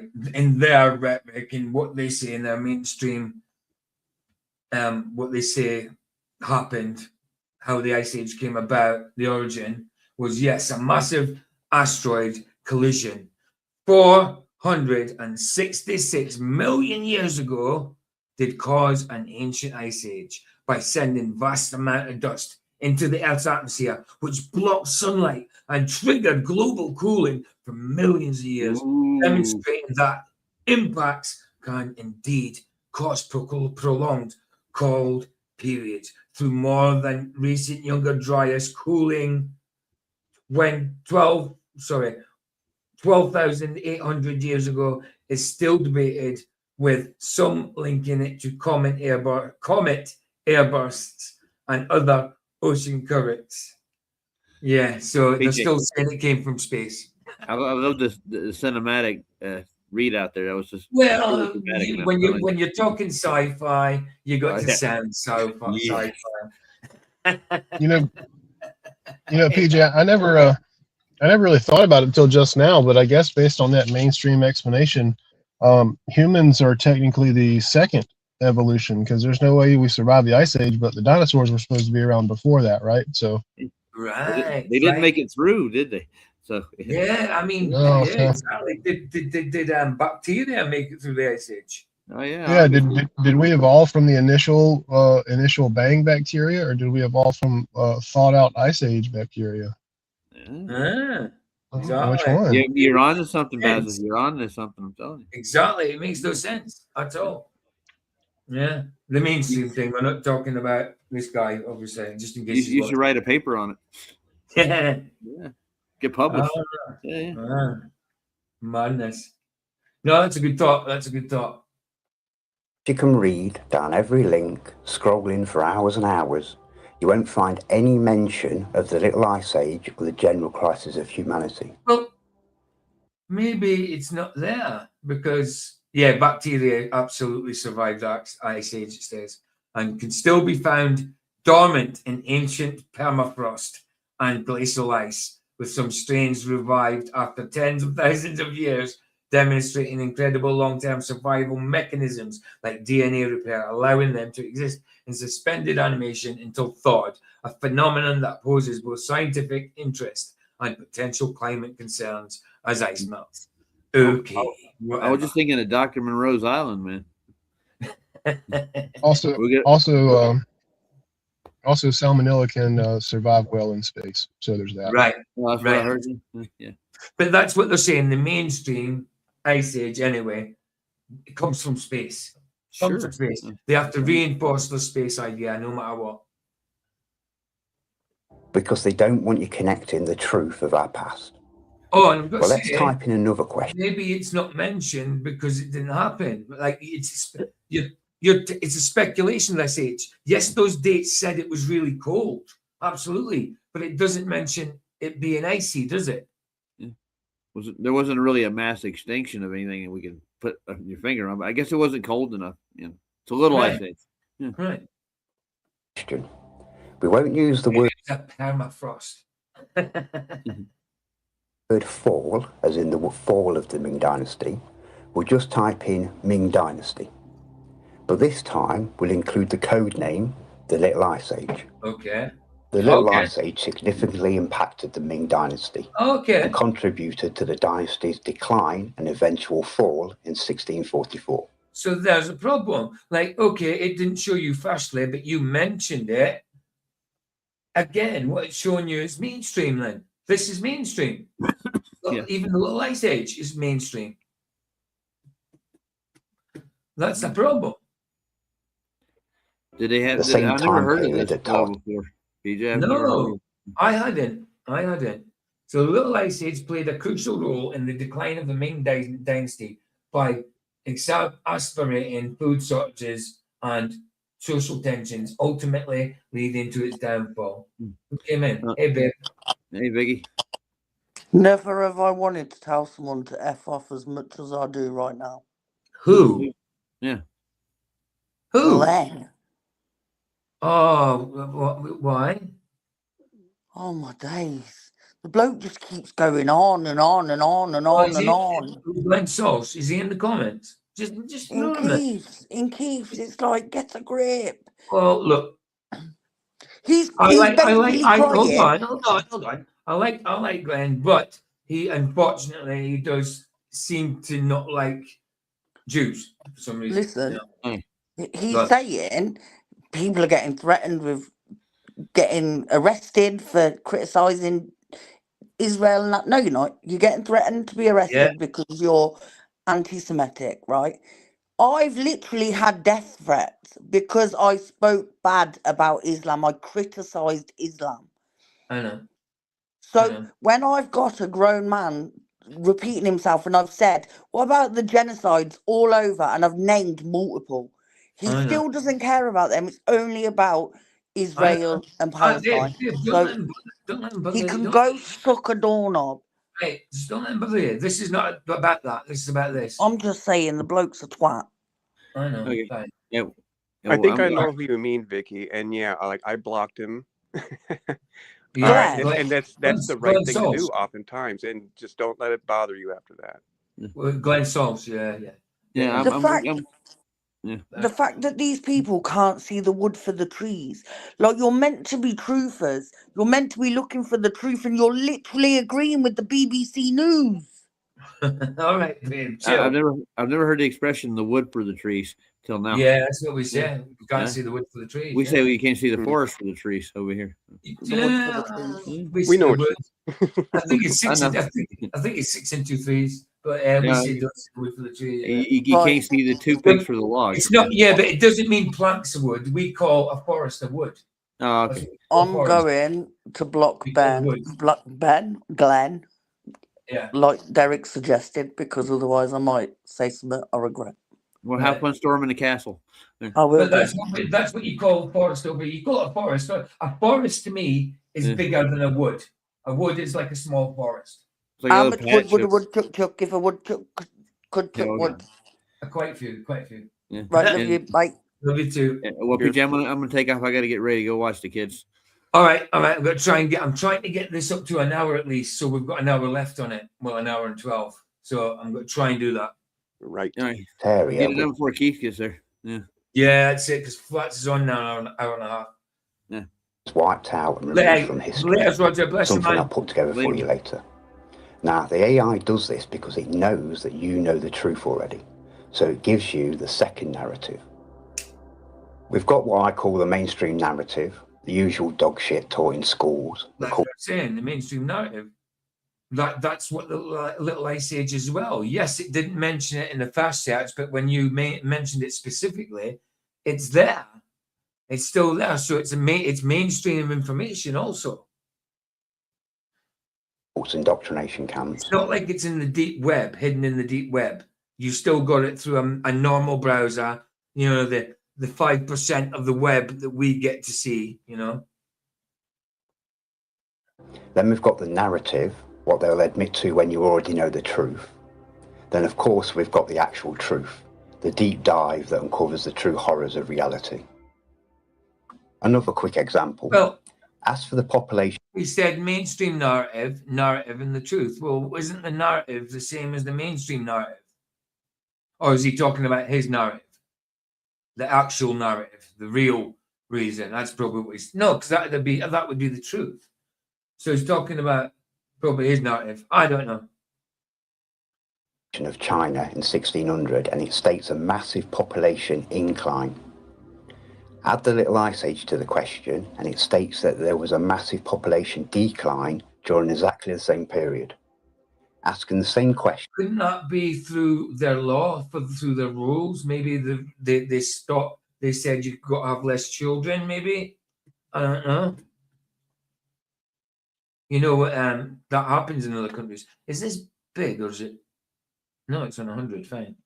Same search engine within a minute of each other, and it gives two opposite answers. By 1850, China had lost 95% of its population, but the mainstream would tell you that it went from 150 million. It's still mainstream, and it gives two different answers. That's fine. It always mainstream contradicts itself all the time. But the problem is, it's in the mainstream. I don't think it was hidden that well. If you just have to mention the little, Ice Age, Little Ice Age. If you just have to add that in the search bar and then it came up, it's not hidden. It's not hidden very well, is it? You know? So it's mainstream narrative still. It's not like typing flat earth in. Right. The stuff you get nowadays, man, do not research flat earth. Oh, It'll throw you way off, man. Do you know, once upon a time when people first started hearing about the flat earth in the media, in social media and stuff like that, in YouTube, if you typed it in, it would be loads and loads and loads of flat earth stuff all over the place. But now, no, it just gives you debunks. And they said it publicly that they were going to put warnings and reduce the flat earth stuff and all that kind of thing. Of course it's censored. It's guaranteed our channels are definitely censored. Once you start talking flat earth type stuff or go against the mainstream, they'll censor your channel. Well, you can't even tell anybody to go check it out, go look at flat earth stuff, because like you're saying, it's right. Like, I don't recommend it anymore. No, Okay. You have to have a specific channel or link to give them, or else they're just lost in the psyops of flat earth, you know, like Flat Earth Society, like Dell's swinging, rising flat earth, you know. And like even for videos, you have to give them. Oh, go ahead, Bowser. I was gonna say you have to give them a penny. Yeah. No, I'm serious. This you have to, if you have the chance to talk with somebody for more than 5 seconds, give them, hey, water's flat. Give them, hey, gas can't exist outside of containment. Something that might just trigger them to make them think. Absolutely. You know? Well, an absolute fact. Yeah. I would say a good one is it's a 200-foot ice wall holding the waters in, because You know what I mean? They don't show that when you do. Yeah. No, they don't. I mean, they don't. But that's the thing as well. People have seen ice wall, but this guy here, I know. he's saying there is none. So I want to see the evidence for that. You know, I haven't seen the ice wall myself. It makes sense to me. It's not scriptural. It doesn't say it in scripture, but that doesn't mean say just because it doesn't say there's an ice wall in scripture that God didn't make one. You know, but to me it makes sense. An ice wall holding in seas while we're contained. It makes logical sense to me. Because they dumb it down with Christopher Columbus, like, oh, he proved because you would. I mean, when I was told in elementary, you would fall off the edge of the earth. Yeah. Well, then you show them, you at least tell them, hey, it's contained. The water's contained within Antarctica. Then it makes sense, like logical sense at that point. Absolutely, bro. Agreed. And to finish, oh, sorry. That's all right. Go. Sorry. Yeah, the censorship thing. Like even for videos that weren't deleted, like I had a bunch on like my own little personal Discord server where I just stashed videos. Yeah. Where the videos were still available, but like when I would try to search them up on YouTube itself, or even in my watch history, nothing. Gone. Exactly. Absolutely. Yeah. Bro. So it's like unless I have that link handy, like it's right, like it's sending a person off. Oh, just look it up. It's not going to do much good. No, you have to have specifics for them. You have to. Yeah. Nowadays, absolutely. Yep. Laters, Roger. Good to see you, bro. Thanks for coming, man. The little ice age and general crisis of humanity. This dumbass AI can't fool me. AI is no match compared to an enlightened human brain and heart. Oh. On to each country's. Oh. Enlightened? What do you mean by enlightened? I mean, gaining knowledge is fine, gaining wisdom, but being enlightened? I don't know in which way. I mean, you could say, yeah, I got enlightened to that topic, but being an enlightened being, I think it's a little too new agey for me. Death rates. No search engine will give you approximate numbers or percentages, but they will tell you, for example, the Ming Dynasty at the time collapsed, causing the deaths of all of their 300 million inhabitants. Being the majority of China at the time, and including all the other accounts of major famines. 300 million. See, I mean, is that mainstream numbers? Because that seems way too much. Civil too many, should I say. Wars and catastrophic destruction of the area and loss of life throughout this period. I can take all of this information that I've consumed on this subject and state a fairly accurate estimate on most countries' population declines that had good record keeping at the time. Okay. The Ming Dynasty. Again, but it, like you said yourself there, you can take that information and make a good estimate. But that's what it is, an estimate. It's still speculation. 100% dead. 300 million. That's the current population of America. The country called California, 100% dead. What? Approximately 10 million. The country called California. The country. What do you mean by the country, California? Well. Do you know, Buzzer? No, you got me. I mean, some maps show that it used to be an island, but I don't know. Okay. Million. And I'll get into California later, but this is not California. Okay, you've got to tell us. Today. No different to Tartaria, a country and its people destroyed during the Little Ice Age and removed from history. A landmass 4 times the size of Europe. Only difference, California was completely destroyed and sunk to the depths of the Pacific. North California, someplace the size of California. No, sorry. So California is the size 3 times the size of Europe, this country, and it sank.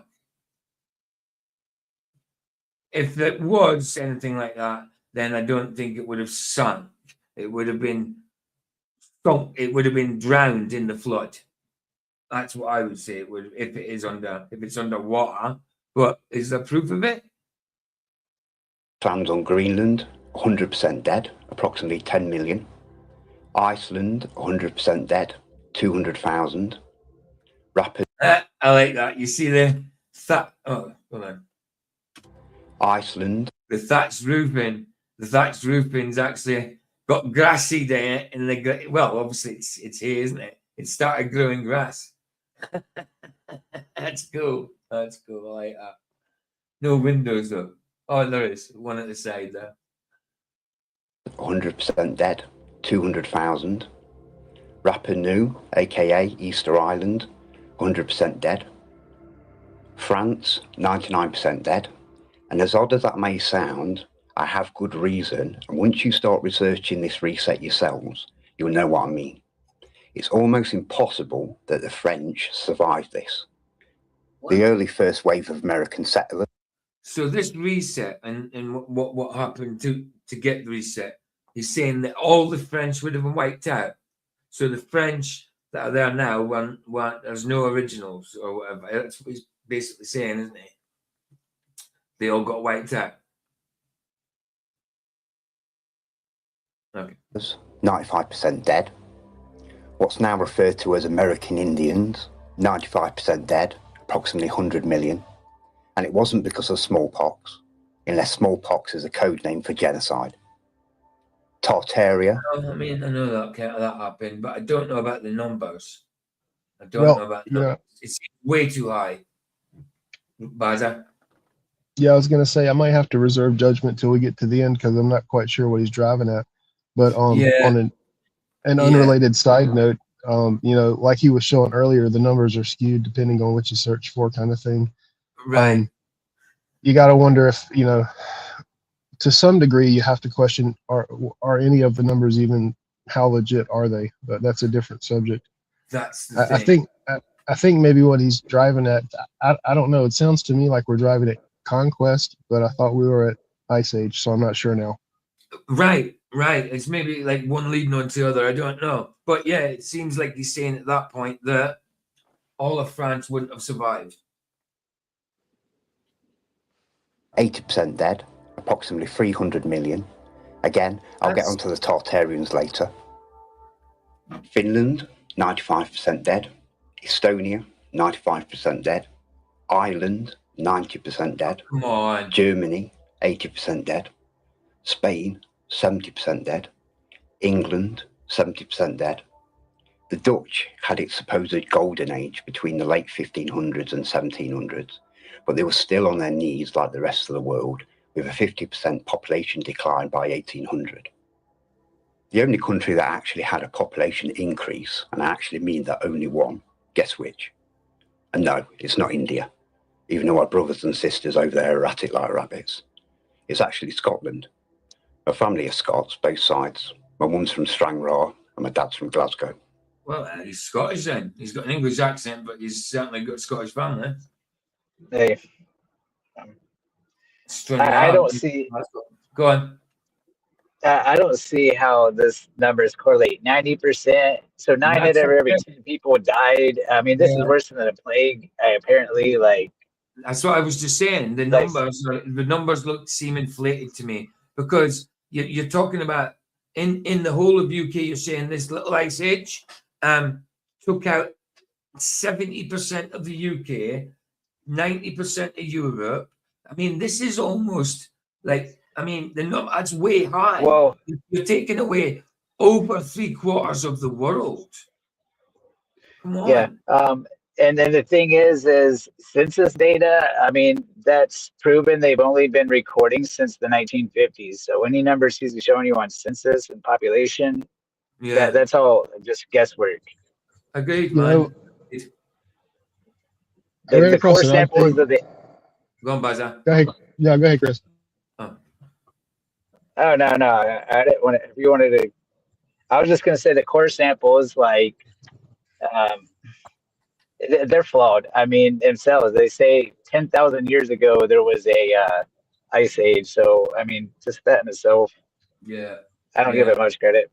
They don't know 400 million years ago. Right. Yeah, there is none of that exactly. Go on, Baza. Yeah, I was going to say I don't remember where I came across it, but it was a fellow that studied maps.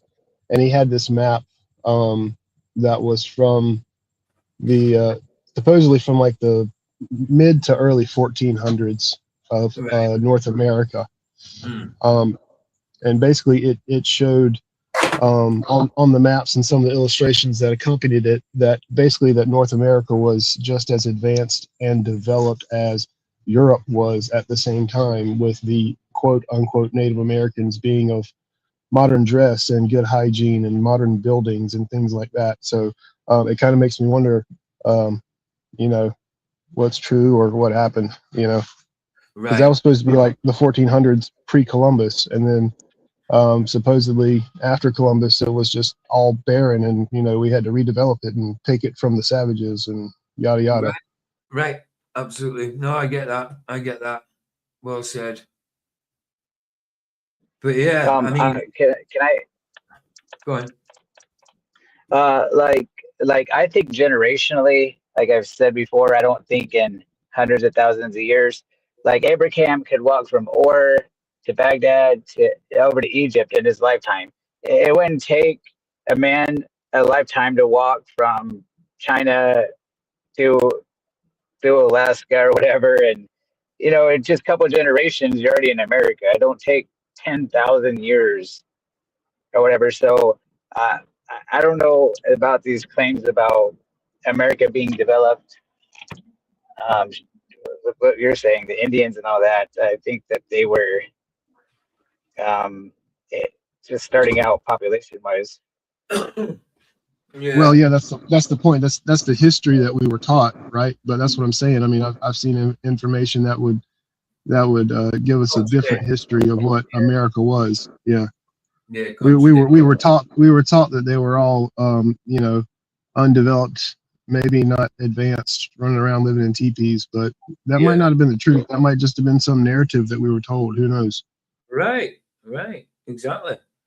Because it's a mainstream. It is a mainstream narrative. So whether it's true or not is, you know, I mean, there is truth in the mainstream without a doubt, but it's skewed. Yeah, history is written by the victors, right? Exactly, by the leaders, by the victors, exactly. The protagonists of the world. Allegedly. Well, and that's why I kind of dare say, you know, it's like real history is still found in Scripture. Yes. Because like God is victory. Like that's another name for him. Well, yeah, absolutely. He doesn't know defeat. No, well, he can't. He can't. Yeah, just like you'll find Hebrews carved into stones in Ohio, in the Midwest of America. What's Hebrew doing there with names from the Old Testament written in, you know? That's interesting. Absolutely. Right. Let's see what he's going to say. Norse and Scottish genetics suits my soul well. The Scots have got grit. Every nation. Well, yeah, I agree with that. I've got to agree with him there because I'm Scottish. So every nation is turned upside down, leading some great minds to suspect that we are approaching the end of the world. Okay. I mean, I would agree with that. It's turned upside. I mean, that was in 1643. I would agree with that now. Back then, it would have been a little longer. But everybody, obviously, Christian-wise, is always waiting for the return of Christ. I see where we're going here. Down. Yeah, I think so. We've come full circle. I ate a baby once. It's what? I ate a baby once. I ate the whole damn thing. Leading some great minds to suspect that we are approaching the end of the world. Kind of sounds like nowadays, right? This lot thought Jesus was coming to save them too. Like I said, rinse and repeat. Now bear in mind, the mainstream narrative. These people thought Jesus was coming to save them too. Rinse and repeat. Okay, what's he getting at? Claims that nearly every masterpiece structure around us was built around 1800. All while the world's population was down to 10% and people were still eating their own children to keep themselves alive for a couple more weeks before they starved to death themselves. Again. Not bad, right? Again. But dig a little deeper. World's population was down, 90% went. 90% dead. That's what he's saying in this little ice age. 90% of the world dead. 90%. What? I mean, come on, that's bad. That just can't be. That's Well, we inflated. don't know that. I know, but that's got to be inflated. 10% of the world survived. But that's the thing. He's this ice age, this small ice age, is speculation. Yeah, there hasn't been proof for it. Yes, it was cold, absolutely cold. It said that in the mainstream narrative. It said it was cold, but it didn't mention like freezing all over for a time. You know. It's interesting. It's interesting, without a doubt. BJ. Oh, sorry. And we don't see them. Sorry, go. No worries. Got to pop out, bud. All right, Bazda. Next one coming in, dude. Bless you, dude. Take care, bro. Yep. Cheers, everybody. Mass building of masterpieces worldwide. We find empty, dead cities worldwide. Inferno after inferno as they burn the remnants of the perished and the massacred populations. It's easier to burn these places to the ground than it is to clear them by hand. Great fires and almost every... I mean, I believe they were burnt to the ground through battle and war. And, you know, tyranny. Stuff like that. And I think he's getting it. Yeah, right, go on. Oh, I was just nothing. I was saying he sounds a lot like Ewar. Do you know what Ewar is? No. EWAR. Oh, okay. Well, he came up with the no trees on flat Earth, and he does go into mud flood a bit. And have you heard of the no trees on flat Earth? No trees. What do you mean no trees? On flat Earth. No, that's the name of his doc. No trees on flat Earth. Oh, right. Is that what he's called? No, I've never heard of it. Yeah.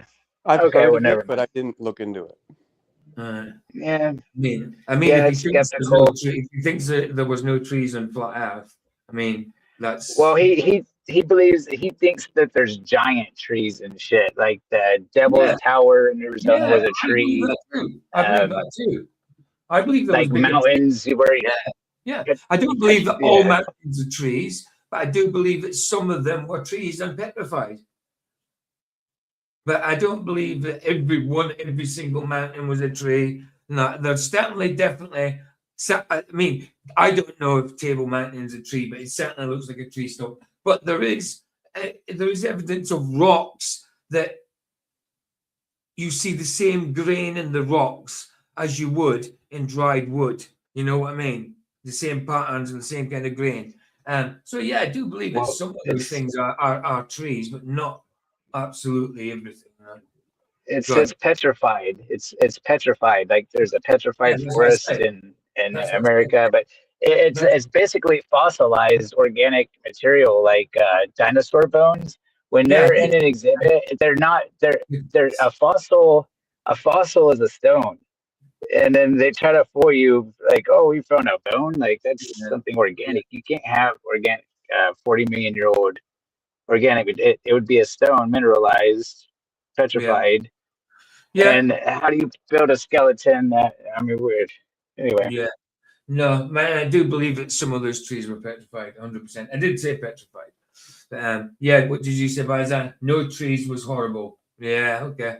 I mean, if I come across them, I come across them, but I won't go looking. Every city worldwide during the same time frame. Entire massive built-out cities ablaze with narratives like someone dropped a camp. I'm saying, Baza, and he says, I think they were may have been burned as part of conquest. Exactly what I'm saying. War, battles, takeover, tyranny, that type of stuff. Ooh. Candle or burnt some bread that caused an entire city to burn. Most of the time, no or little reported deaths. There's no one that could have burned to death. They were dead already. Fire cleared and cleaned the land for our timeline's period, but it's evident. Again, he's saying they're dead already. That's speculation, I think. But okay, just say they're dead already. I'll take that and see what he's got to say. That this was more than fire. These areas look more like war zones, protecting certain areas and structures that were selected to keep. I'd say it was more like something they dropped on Hiroshima or Nagasaki in 1945. Wow. Before I go on to the next subject, This previous reset that I've just shown you wasn't the only reset that I found. I found all of them. Now, I'm not going to go... Saying he says he found all of them, which is 4, I think. Oh, well, he says 4 mud floods, I think. So, and 4 resets. I'm sure he says that. But yeah, like all the scriptures with missing heads everywhere. Like all the sculptures, not scriptures, sorry. Scriptures with missing heads. What are you talking about, PJ? That's heresy. No. Well, there was beheading in scriptures. So it wouldn't have been. Like all the sculptures with missing heads everywhere, etc. Right. I get what you're saying. Into the others, as they're irrelevant to the bigger picture and what I truly want to show you. Plus, in my opinion, our future is more important right now than our possible ancestors' past. You can identify all previous resets by following science on climate, isotope ratios, that kind of thing. They always coincide with catastrophic events and reported massacres and mass death events throughout history records. The truth is always hidden in plain sight. You've just got to piece it together. As the world emerged out of its ice age in the mid to late 19th century, the survivors were met with the remnants of the old world and the new world that they inherited. Disaster had reshapen and decimated the landscape around them and buried it deep in hardened mud, debris, and the remains of the massive... Yes, God said he wouldn't flood the world, absolutely, again. But there is local and little floods. Not that they're little for the locality, for the place, but it's not worldly floods. So yeah, these natural disasters certainly happen, that. But I think he's saying they're caused by different means. That had perished. These survivors were fully aware of the events that had passed. Stories were passed down and even put into early films of the times, like the 1944's Meet Me at St. Louis, set during the 1904 World's Fair. Sugar. You spoil your dinner. Papa, we saw the Galapagos flood. Big waves came up. I'm going to pause that for a sec because it might copyright me for part of the movie. Because I'm doing it live. It's weird that they can do it on a video, but if you show it live, it's a bit of a pain in the butt. I'm just pausing it just so it's not a constant thing. See what it's going to say. Flooded the whole city, and when the water went back, it was all muddy and horrible, full of dead bodies. Oh. When the water went back, it was all muddy and horrible. This is a movie, obviously. But yeah, that sounds like when floods and stuff happen. You know? So, okay. We're off the Ice Age now, aren't we? We're off of that.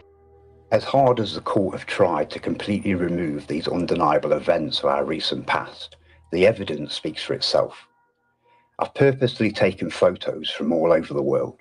I mean, yeah, that as well. I mean, people say that's because the mud flood. Not, I mean, okay, but if it's anything to do with mud, then that would have been way back in the Noah's flood, because God said he wouldn't flood the earth. And I think when he said he wouldn't flood the earth, it meant with anything. You know, he wouldn't flood it with stones, wouldn't flood it with water, wouldn't flood it with mud. You know, but it's mainly obviously talking about water. Go on, please. For some reason, they think this is amazing, where the basement is like sticking out at an angle. Yeah. They're like, wow, how? Like, dude, my house, the back half, it's like the front half is in the dirt, and I live on a mountainside. Yeah, that's so like you gotta have it level, and you're on a freaking hill. Yeah, you got a cellar. Of course, I mean there is places that have got straight roads and their windows are under, but that's what people do. I mean, villages get built upon. You know, they might get a little bit then people build on top. That happens throughout time, I suppose. Or they may have other reasons for having the windows further down. They always say this is due to the mud flood or something, you know, but see that's why I don't really get into this or focus my attention on it, because I'm like on the megalithic side, like granite and stuff. When I see things like this, I'm not dumbfounded. I'm like I know more like actual dumbfounding things. Like this to me it's just a level building on a freaking hill. That's what I'm saying, lad. That's what I'm saying. He's saying paths get relayed many times over the years. That's what I'm saying, bro. That's what I'm saying. They build on top of things. Even if you take something little like the road paint, with the lines, it shows you where to go on the road. Like here, you don't park in UK, you don't park in double yellows. Well, they fade, but then they don't scrape it up and paint on the road again. They paint on top of the old paint, and it builds up and builds up. You know what I mean? That kind of thing. That's just an analysis of it. I'm still curious about structures underneath the water. Yeah, absolutely. I mean, there's a lot. I think we've only scratched the surface in right. that area. I think that has got to be done by flood. They know it's flood, I mean, that's the only way I could explain it. Yeah, the coastal ones, and they're usually around 300 feet deep underwater. Like there's a couple off of Japan, well, one major one off of Japan. You could tell it was like a quarry. That's exactly what I was thinking of, Chris. Yep. Yeah. Right. Yeah. And it's like if there's one, there's more. Go ahead. Right. From China, Russia, the UK, all over Europe. Can I just mention, a lot of things in the UK were built lower due to the war and stuff like that. The later buildings, obviously, these are talking about older ones, but I'm just saying about later buildings. A lot of stuff were built under, like closer to the foundations. The foundations were further down, and they built under for things like water and sturdiness, I suppose. I mean, when they build now, it's all cheap, and it's cheap as they can do it. Back then, it was probably more quality. Now it's quantity and cheapness. But yes, so I'm sure that some people did build buildings under a bit for certain, I don't know, plenty of reasons. Safety, maybe? I don't know. It happens. And again, build on top of stuff. We build on top of stuff sometimes. Go on, Chris. Like what I'm thinking building on top of stuff is all those temples from Lebanon to Greece and and in Italy and the Temple of Jupiter has the Chulathon. It's 3 giant granite blocks that are 100 ton each, laid side by side on the foundation.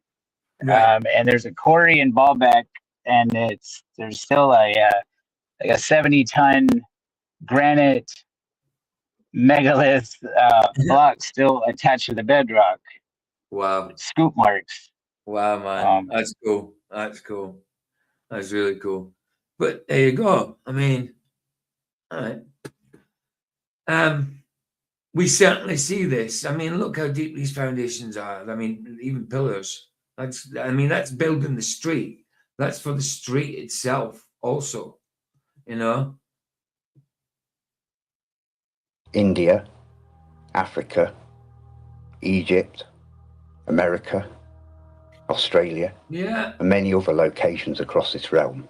And then you get locations that are very windy and got a lot of dirt, and the dirt builds up in a certain place. Then older places may get buried because of that, just naturally, organically. Oh, is it? This I forgot what they're called on Easter Island. Oh, but Easter that one there has Egyptian hieroglyphs etched in its back, and I have a problem with basalt. Like basalt is on the most hardness scale. It's like 6 or 7, but it's not granite. Like you can get fooled a lot with basalt. I'm just saying, you can age them and make them look old. And granite is right. You're right. These are all I pay attention.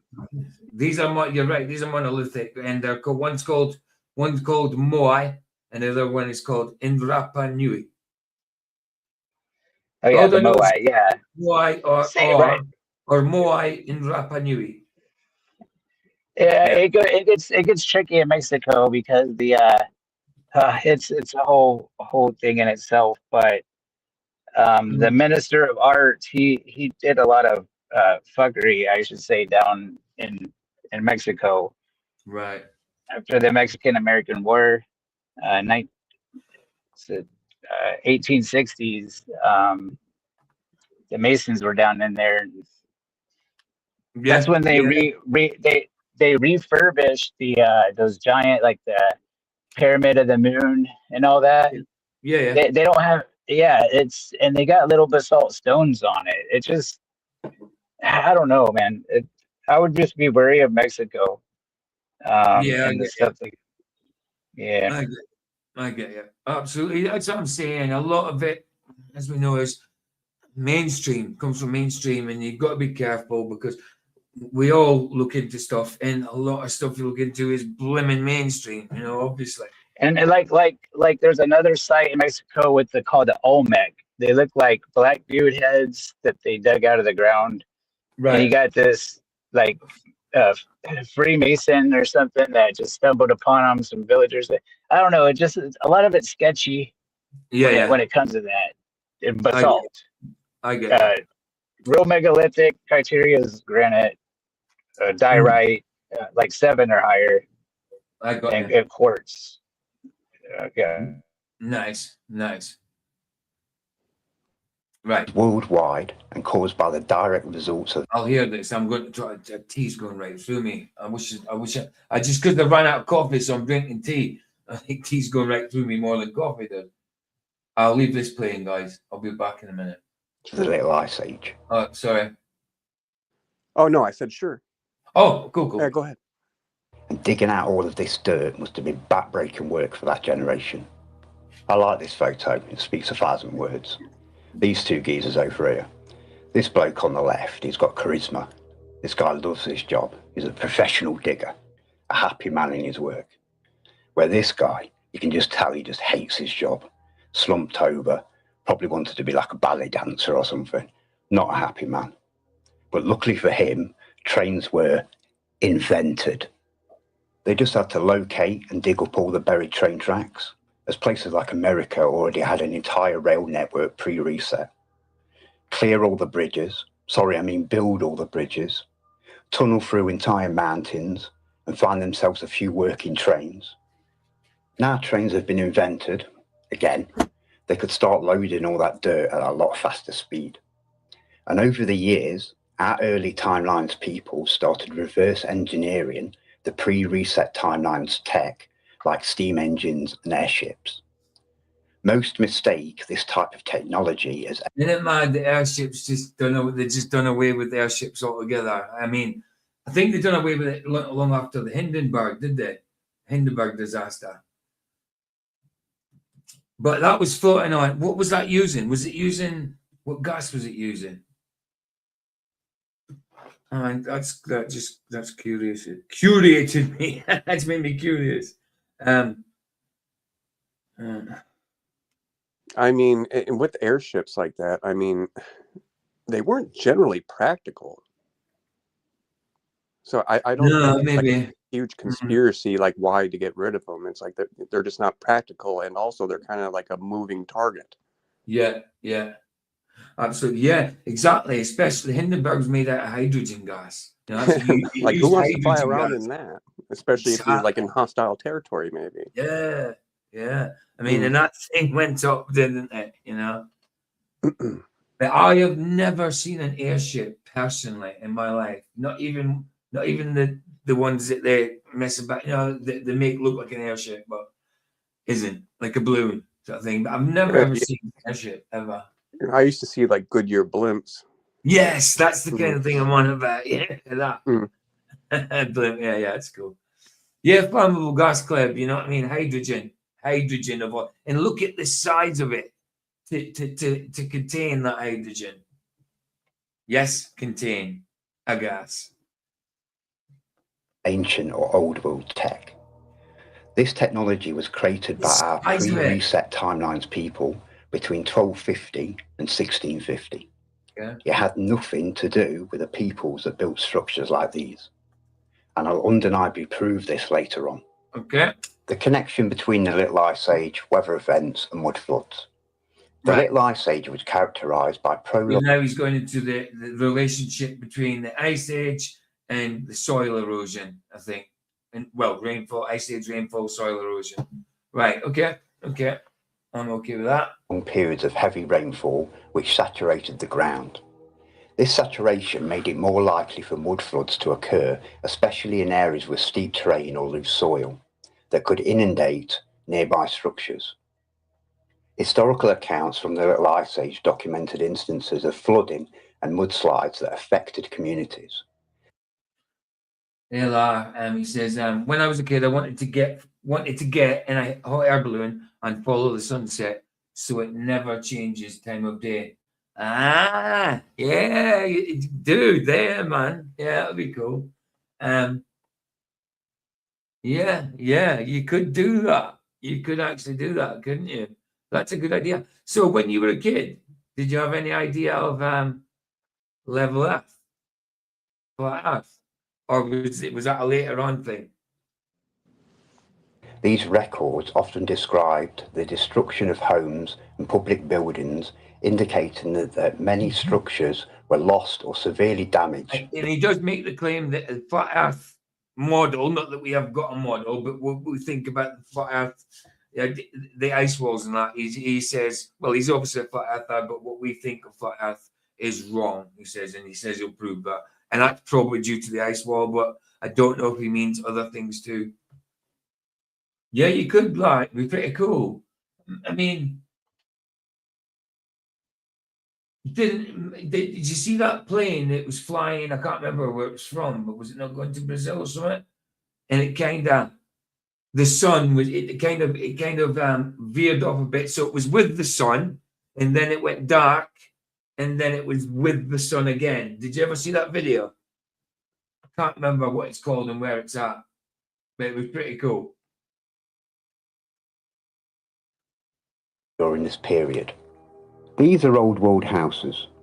As you can see, mud flooded. Okay. As he said, when I was a kid, I had no idea. I only learned about it around 2015. Same as me, bro. Totally dismissed it and debunked it. Now I'm very open to it and have no problem if Earth is flat. Just not 100% there yet. I'm 100%. I'm 100% that we are on a level plane without a doubt. I'm not 100% on how it's the dynamically and practically how it's done, obviously, because God did it. You know, I know we're contained. I believe there's an ice wall, you know, because I can't prove it. It makes sense to me. But, yeah, no, I'm 100. I'm 100, it's level, but I'm not 100 on exactly everything that it entails, you know? always, when the land around these structures was excavated, the original... I didn't see it. We'll have to find that. I don't know what it was called. It was such a good video, man.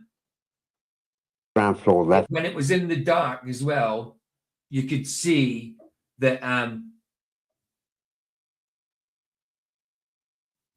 the stars and how it worked with perspective, you know, and it just proved flat Earth perfectly with the stars, because the stars on a globe would have acted in a different way, you know, rather than coming up from the, you know what I'm saying, coming up from the horizon and staying there. They would have been moving in a different direction. They were, you know what I'm saying? I can't say it vocally because it's something you have to see. You know what I mean? It's kind of hard to explain, but it's good. It's good, really good. Was unearthed. And as you can see, this wasn't the structure's basement, the cellar. This original ground floor level had windows and doors. Glazed windows facing dirt. Makes no sense, right? Translation says, an infinite plane with spheres above it is somehow very beautiful indeed. I'd be happy if it was that, and the evidence is strong. The thing I have no philosophical problem with is so can't accept easy. I get you. I'm not sure about an infinite plane. I know it's very, very, very big, but if it was an infinite plane, could it be contained? I don't understand an infinite plane. You know, that's hard to comprehend. Nah, it's all good, bro. It's all good.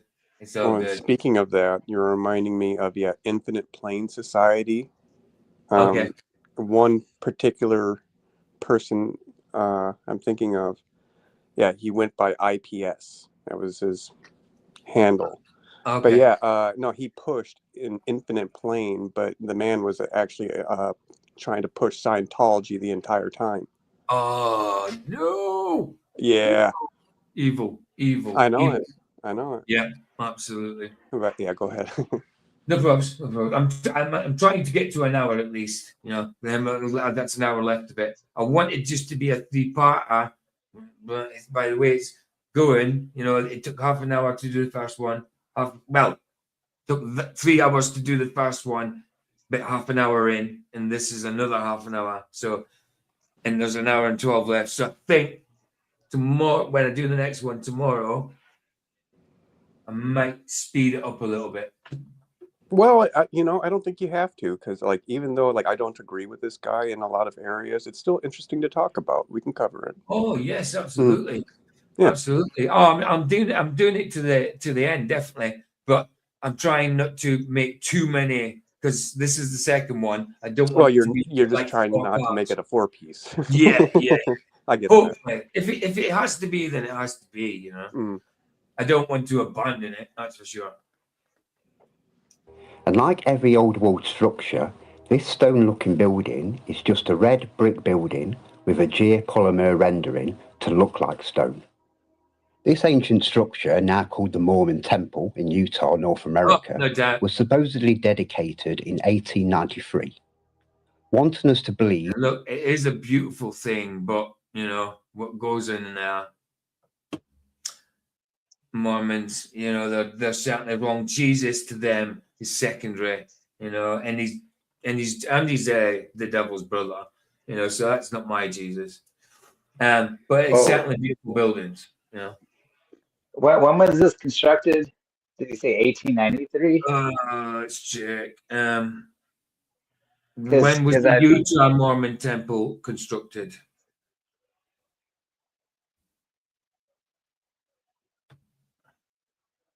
Come on, why do you think so?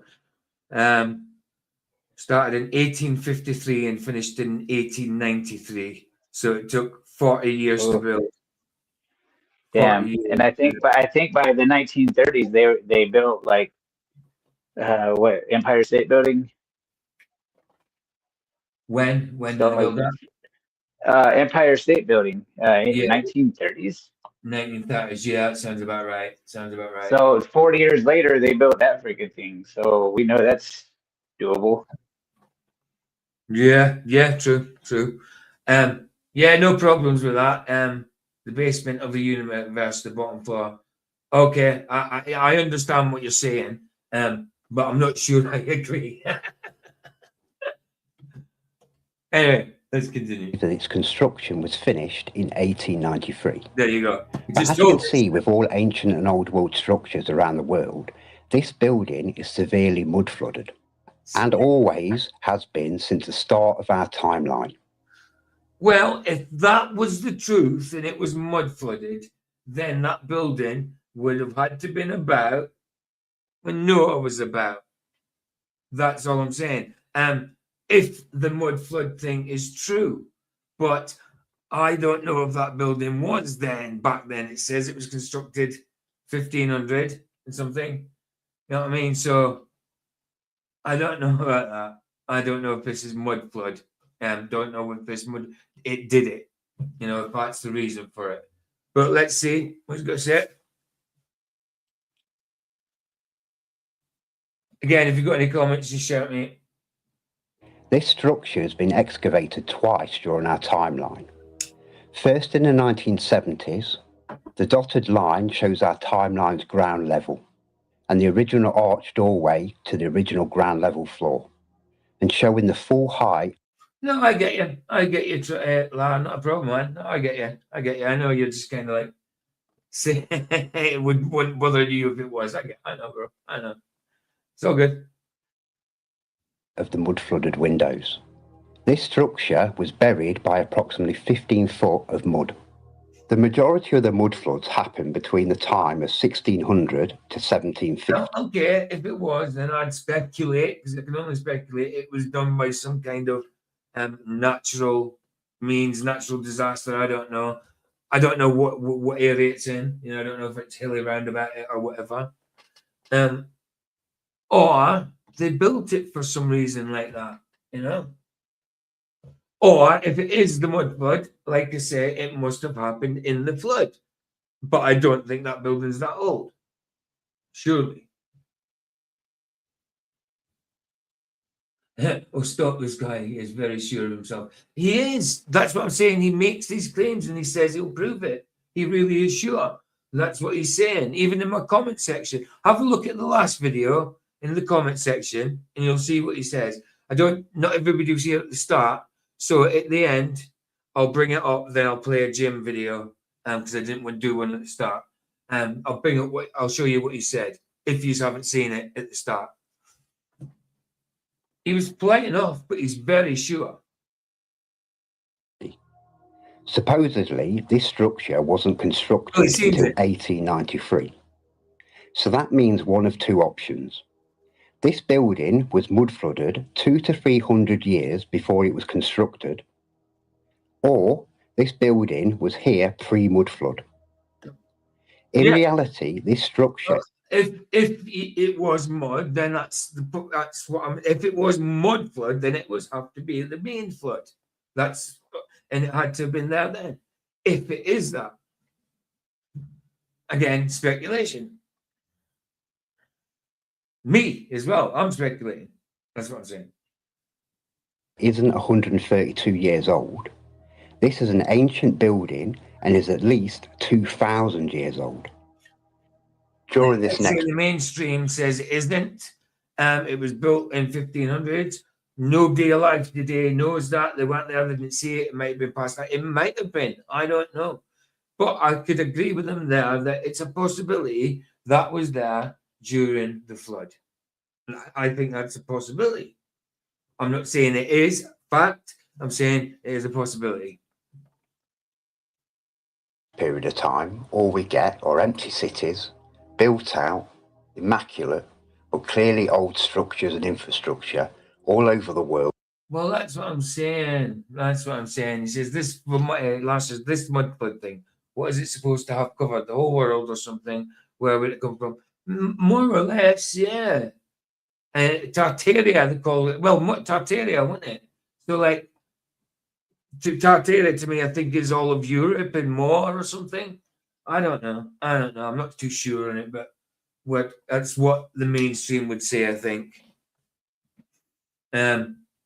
Yeah, exactly. Where would it come from? You know? Well, it's like I don't understand the obsession where they say mud flood all the time. Like, why does it have to be mud? Yeah, exactly. Why is it mud? Well, there's no evidence of the mud there. I mean, it could have, well, apart from some that is in earth, you know, but that just tried, it could have been built that way, you know? What I'm thinking of is like in an aquarium, if you set up like a sand bed first, and then like put in like little castles or towers here and there or whatever, and then pour water in, a bunch of sediment will build up around all those structures you put in there. So you actually have to lift them back out and put them back down. Right. Exactly. So the idea of, it has to be just mud is not very realistic. Well, clearly it was some type of flood, but it doesn't have to be mud. Right. Exactly. Yeah. And like I keep saying, Noah's flood, well, it's actually God's flood, but you know, it was Noah's times. I always say it like it's a big old earth, and it was a massive old flood, and water and earth all tumbled up, mixed together, makes mud. That's the only way there could be some kind of, it wouldn't be a mud flood, it would have been a water flood, but the remnants of it, you know, would be mud. Right. And so that's where I kind of disagree with some of these guys who are like, oh no, it can only be mud. That's it. Right. Like, why? But I digress. The deluge, the flood in the Bible, it destroyed everything. It didn't just, you know, top it off with a little bit of water. It just it destroyed everything on earth.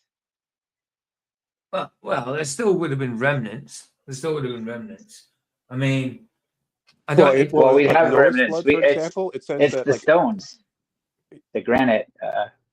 Heck, the pyramids, man. Right. Well, I mean, yeah, it's made of sandstone, but the chamber granite. But go ahead. Sorry, Derek. Oh, it's okay. I'm just thinking of like in scripture specifically, it says like all flesh was destroyed in Noah's flood, even though it's speculated what that word all means, because we know all flesh wasn't destroyed. But yeah, like the structures, I mean, it doesn't say that God wiped that all out. No, it doesn't. It Right. doesn't. So it it doesn't. kind of, yeah. Yeah, I'm going. I can't say for sure or not, but I mean, I'm going to go back. Let's check the Bible. Yeah. Genesis 8:4. I think. Let's check Genesis 8:4. Genesis 8:14. Is it 8:4 or 8:14? 8. Well, I'll just get 8 up. James search. Oh, hold on. That's why. That's why. You're using the Blue Letter Bible, PJ. Yeah, I should do that, should I? Oh no. Maybe 14. Hold on.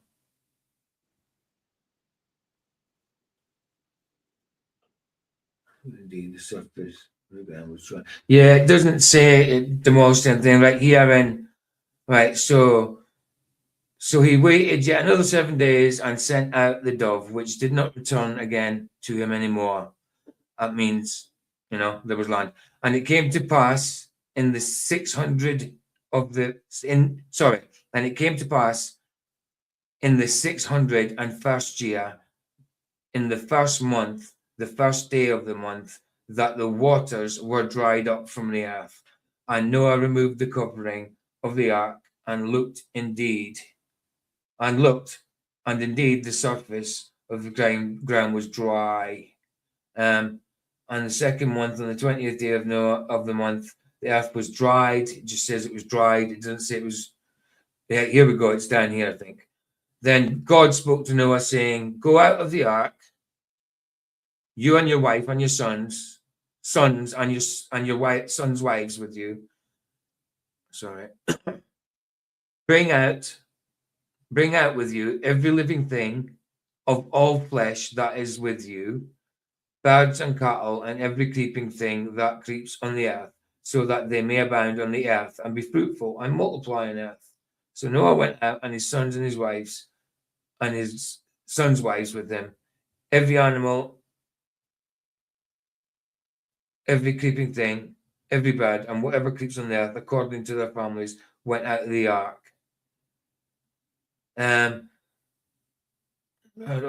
Offerings. So yeah, it doesn't say. Good man. What was it? It was saying 600 years that he was old, or 600 years that he was on the ark. Oh no, that's how old he was. No. Oh, because you said it was. Yeah, he was only on the ark for about a year. 1 year. Yeah, I think not even. Yeah. Not even a year. Yeah, but it was. Yeah, I would 40 say. days. Yeah, was it? Hold on. I think so. I thought it was a bit longer. How long was Noah on the ark?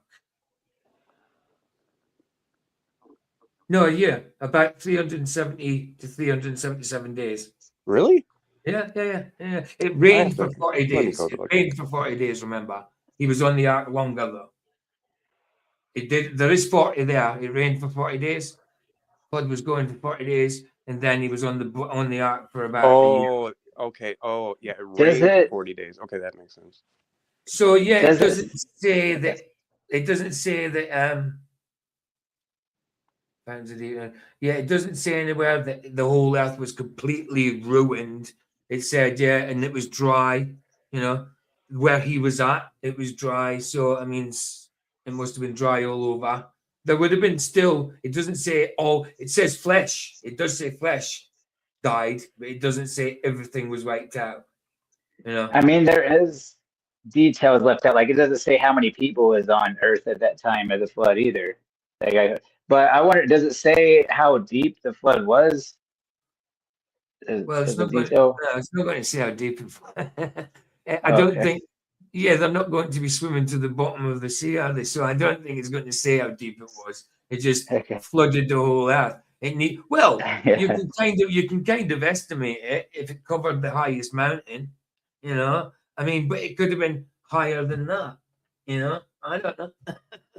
Yeah. No, it doesn't say how deep it was. That's one thing it doesn't say. It just says the whole world was covered. It does say that. So yeah, let's go back to it.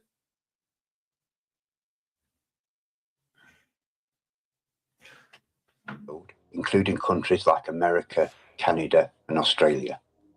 During a timeline where the narrative says all of these mud-flooded buildings were being built, all we ever find of their supposed construction are photos of primitive wooden scaffolds surrounding palaces that shouldn't exist, being painted by teams of painters.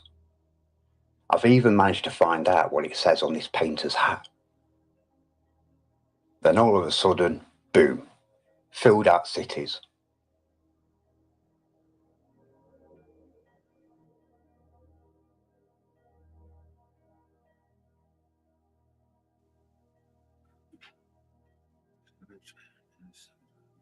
All right. After the direct results I thought it was a mistake. That's the first time I've heard him stop talking. I thought maybe it was a mistake in his video. Look at this photo. This photo seems okay to me. Yeah, this photo seems all right. Seems good. Ice Age, the following crisis of humanity and the decimation of the world's population, where did all these people come from? Now, the narrative will say it was just down to the immigration and migration of the British and Europeans. And I'm not saying there wasn't immigration going on at the time, but due to the fate of them early settlers and the harsh climate during the recent Ice Age, Westerners were very apprehensive about immigrating to these new worlds. No matter how many offers and incentives to move there, like all the posters and pamphlets distributed at the time, offering millions of pre-built old world houses given away for free and offers of millions of cheap square miles of land that they wouldn't have to pay for up front, free transport across the Atlantic and set up grants to get living the American dream. We'll dig a wee bit deeper and we get a different repopulation story. While hidden in plain sight, the second narrative will admit a more sinister recent past. Over 540,000 children were distributed to and across America alone, in the community more commonly known as the orphan trains. Now, were these poor children orphaned by the horrors of the previous reset, or was there a more sinister explanation? Hold on a minute. Just noticed something. Right, Chris, it says right here, and the waters prevailed, exceeding. Sorry, this is Genesis 17:7-9. And the waters prevailed exceedingly upon the earth, and all the hills that were under the whole heaven were covered. Right, 15 cubits upward did the waters prevail, and the mountains were covered. So, if you take the highest mountain and go 15 cubits above it, that's the highest mountain is Mount Everest, and Mount Everest is 6 miles high above sea level. Well, there you go, 15 cubits above that, I would say, according to this scripture. And then this is the part I wanted. And all this is a bit Derek was on about. And all flesh died that moved upon the earth, both of fowl and of cattle and of beast, and on every creeping thing that creepeth upon the earth, and every man, and all in whose nostrils was the breath of life, of all that was in the dry land died. Every creature, living substance was destroyed, which was upon the face of the ground, both man and cattle, and the creeping things, and the fowl of the heaven, and they were destroyed from the earth. Noah only remained alive, and they went, and they that were with him in the ark, and the waters prevailed upon the earth about 150 days. So yeah, it doesn't say it destroyed everything on the earth, but it says every creeping thing, everything that had breath died. Wow. So I don't think that means fish. Fish were okay. It doesn't mention the fish of the sea. Man, it's like think fish were cool. Yeah. Yeah. There you go. There you Very go. good. That's just Derek was talking He about. promised. He promised he wouldn't flood again. So That's I right. guess next time it's going to be Jesus that's going to be doing. That's what I'm saying. He promised. He did promise that it was a covenant. So if there was a mud flood, it has to have been. The source has to have been Noah's main flood, God's flood. You know that Noah was in. It's got to have been. If there was a mud flood of some sort, it had to be caused by that. To this. The next part is more of a question on my behalf. The incubator babies. Were these really incubators as we know and use them today? Or was this a period of time between 1860 and 1920 where they were creating humans, genetically modified organisms? And is this where we get all of our soulless non-player characters that surround us? This despicable Jew's name is Martin Arthur Kearney, an apprentice obstetrician who worked under the obstetrician, another despicable Jew called Pierre Constant Burdin. After the main repopulation of the world, Kearney, known as the Incubator Doctor, travelled the world's fairs across the world with his freak show circus type attraction of incubator babies, boasting real, live human babies on display.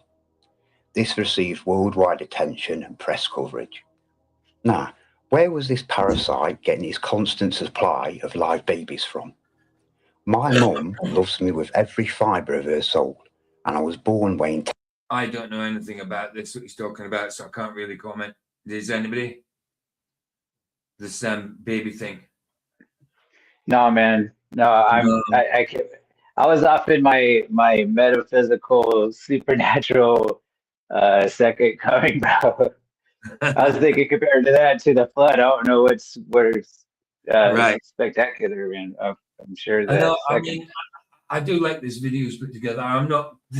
I agree with him on some things, definitely, but I don't agree with him on all. He's a nice guy. I mean, like, well, by the sounds of it, he's a nice guy, and by his comment, he was a nice dude. You know, he didn't take offense to our banter and stuff like that. You know, but we weren't calling him stupid. You know what I mean, or anything like that. So it's good. It's good. £10 and looked like a potato. She couldn't even have a cup of tea with. I was 10 pun and I look like a tatty. He'll understand that because he's got Scottish family. But his family probably say I was 10 pun and I look like a tatty.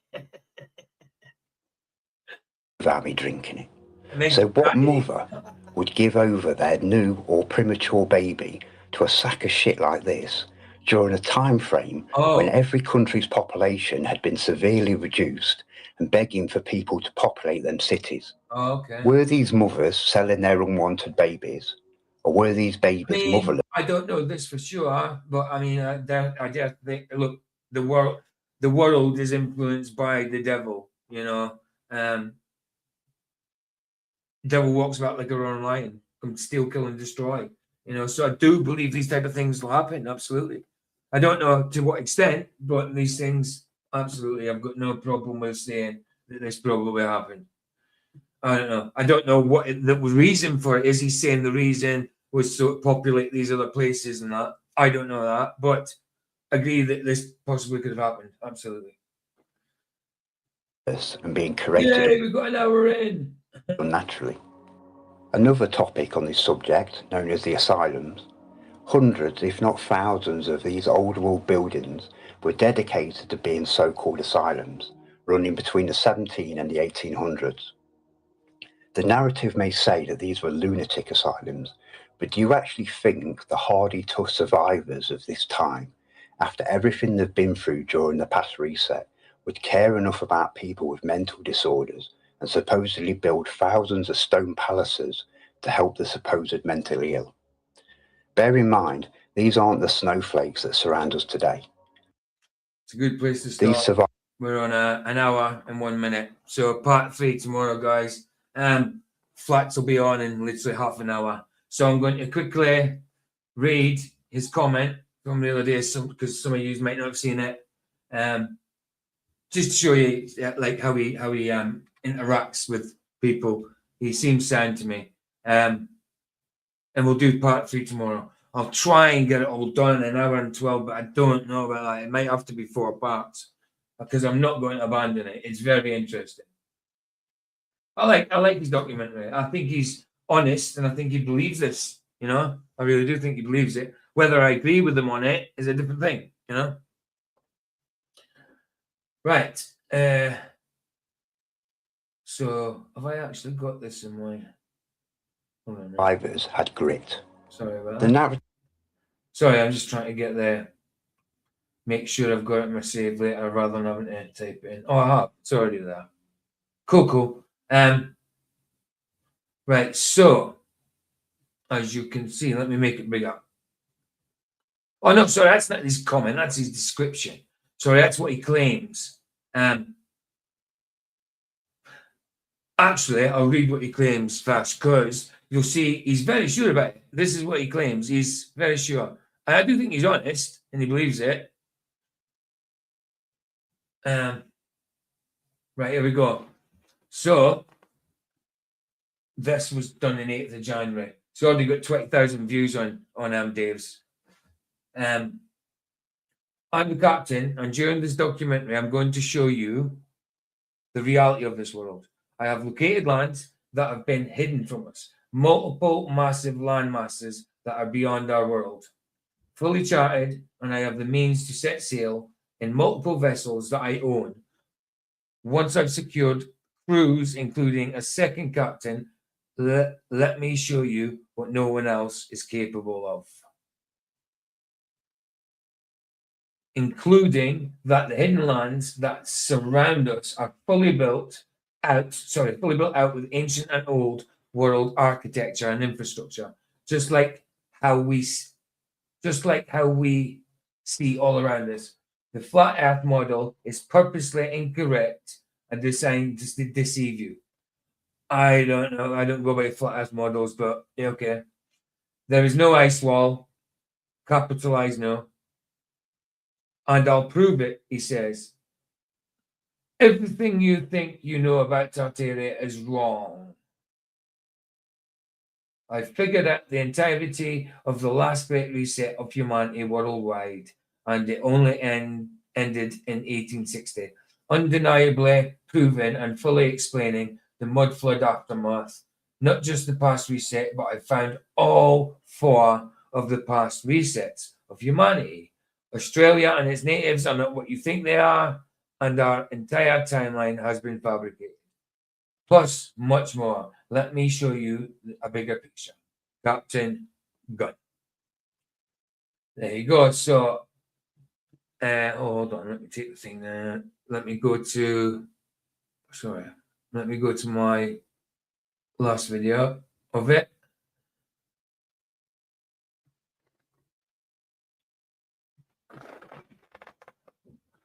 Right, so where are we? My last one, here it is.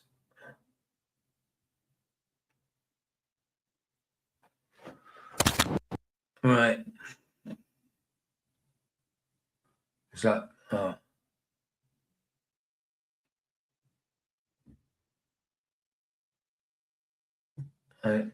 right, okay, it needs to go higher.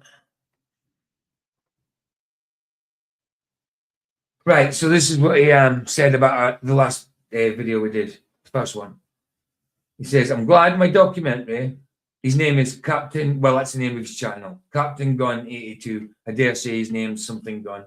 Okay, so I'm glad my documentary is being talked about, and I love your banter. But you really need to let me finish the sentence before pausing and instantly dismissing my undeniable, he says, proofs I soon show during the reset part.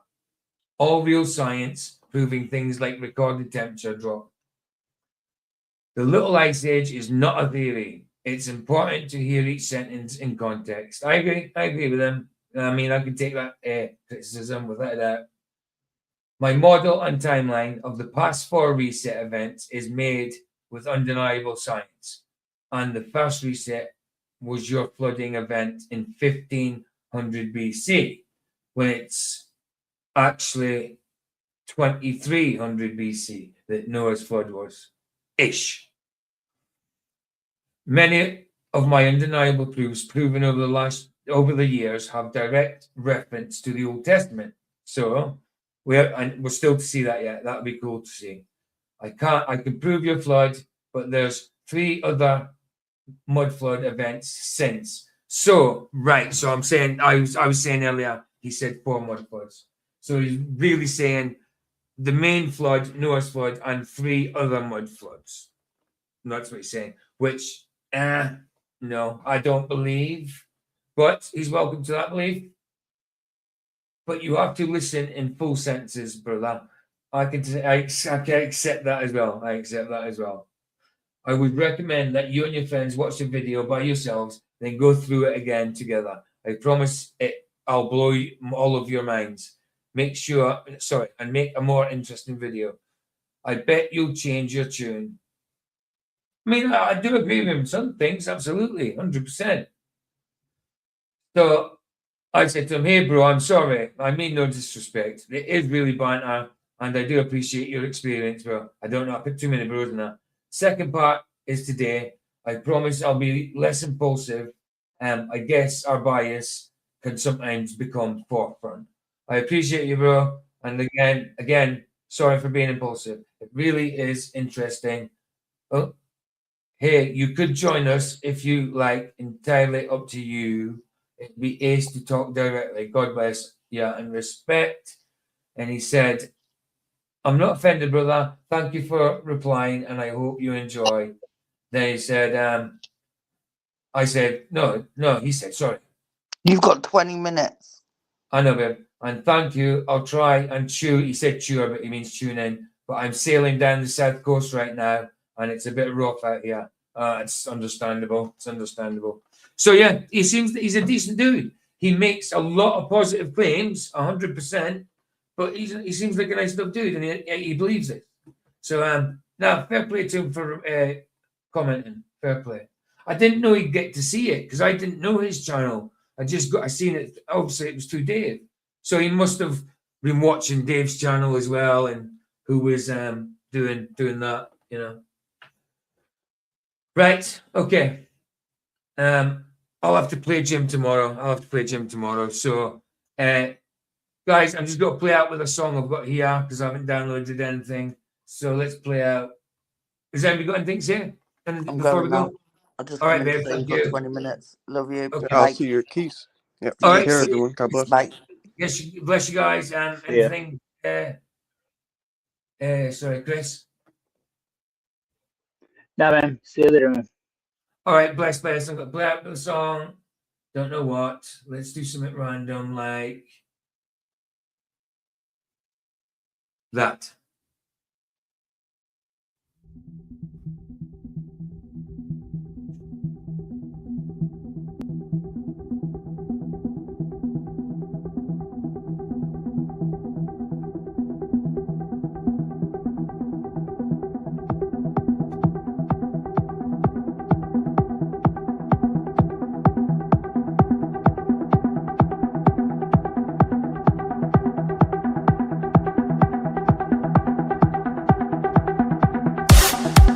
There are a group of people that absolutely and honestly believe the earth is flat. The earth is flat.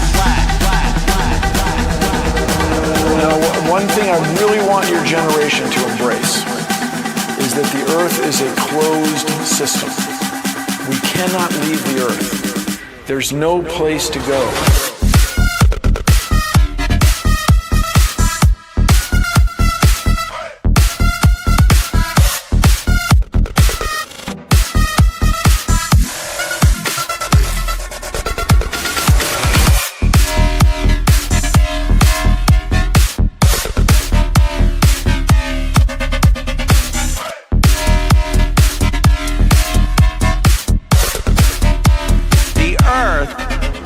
Is flat.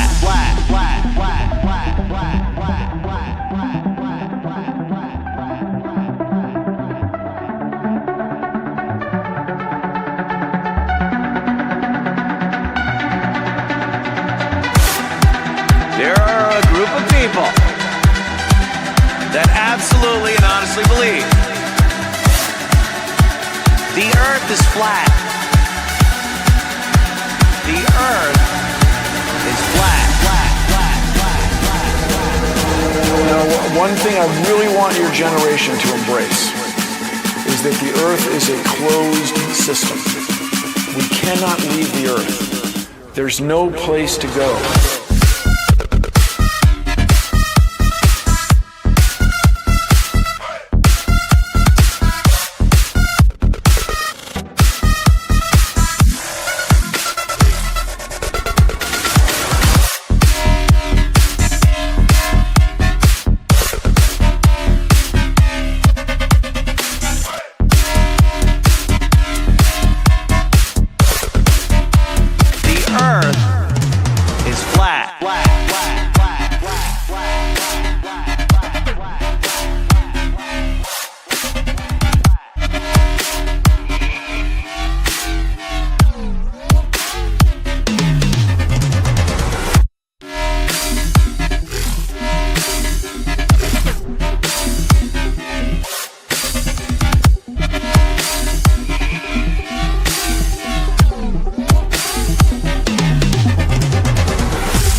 Sorry, I found Jim's done a new one, so I'm going to play out with Jimmy Boy because it's got music on it. So play out with Jim.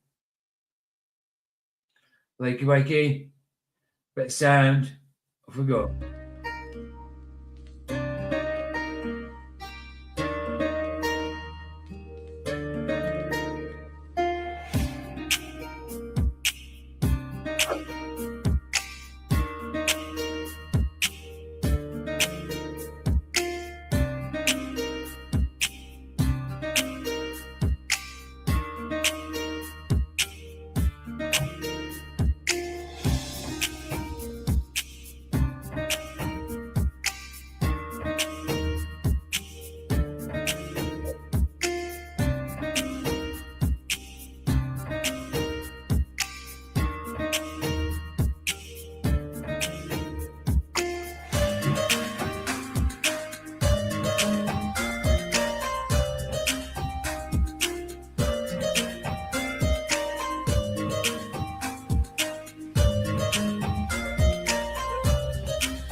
Nice one, Jim.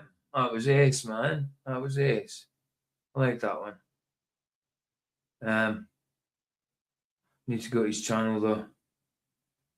Have to get his linkage. There we go. Going up a sub, excellent. For anybody watching the chat replay, there's the Anus's link. There we go, sorted. Right, okay. Did I show it? Was I showing it? Yeah, I was showing it. Cool. Right, guys, season flat says, if not, I'll see you tomorrow. Bless yous, love yous, and thanks for coming. Hear the Sunset's free. It's free. Indeed. Ta-ta.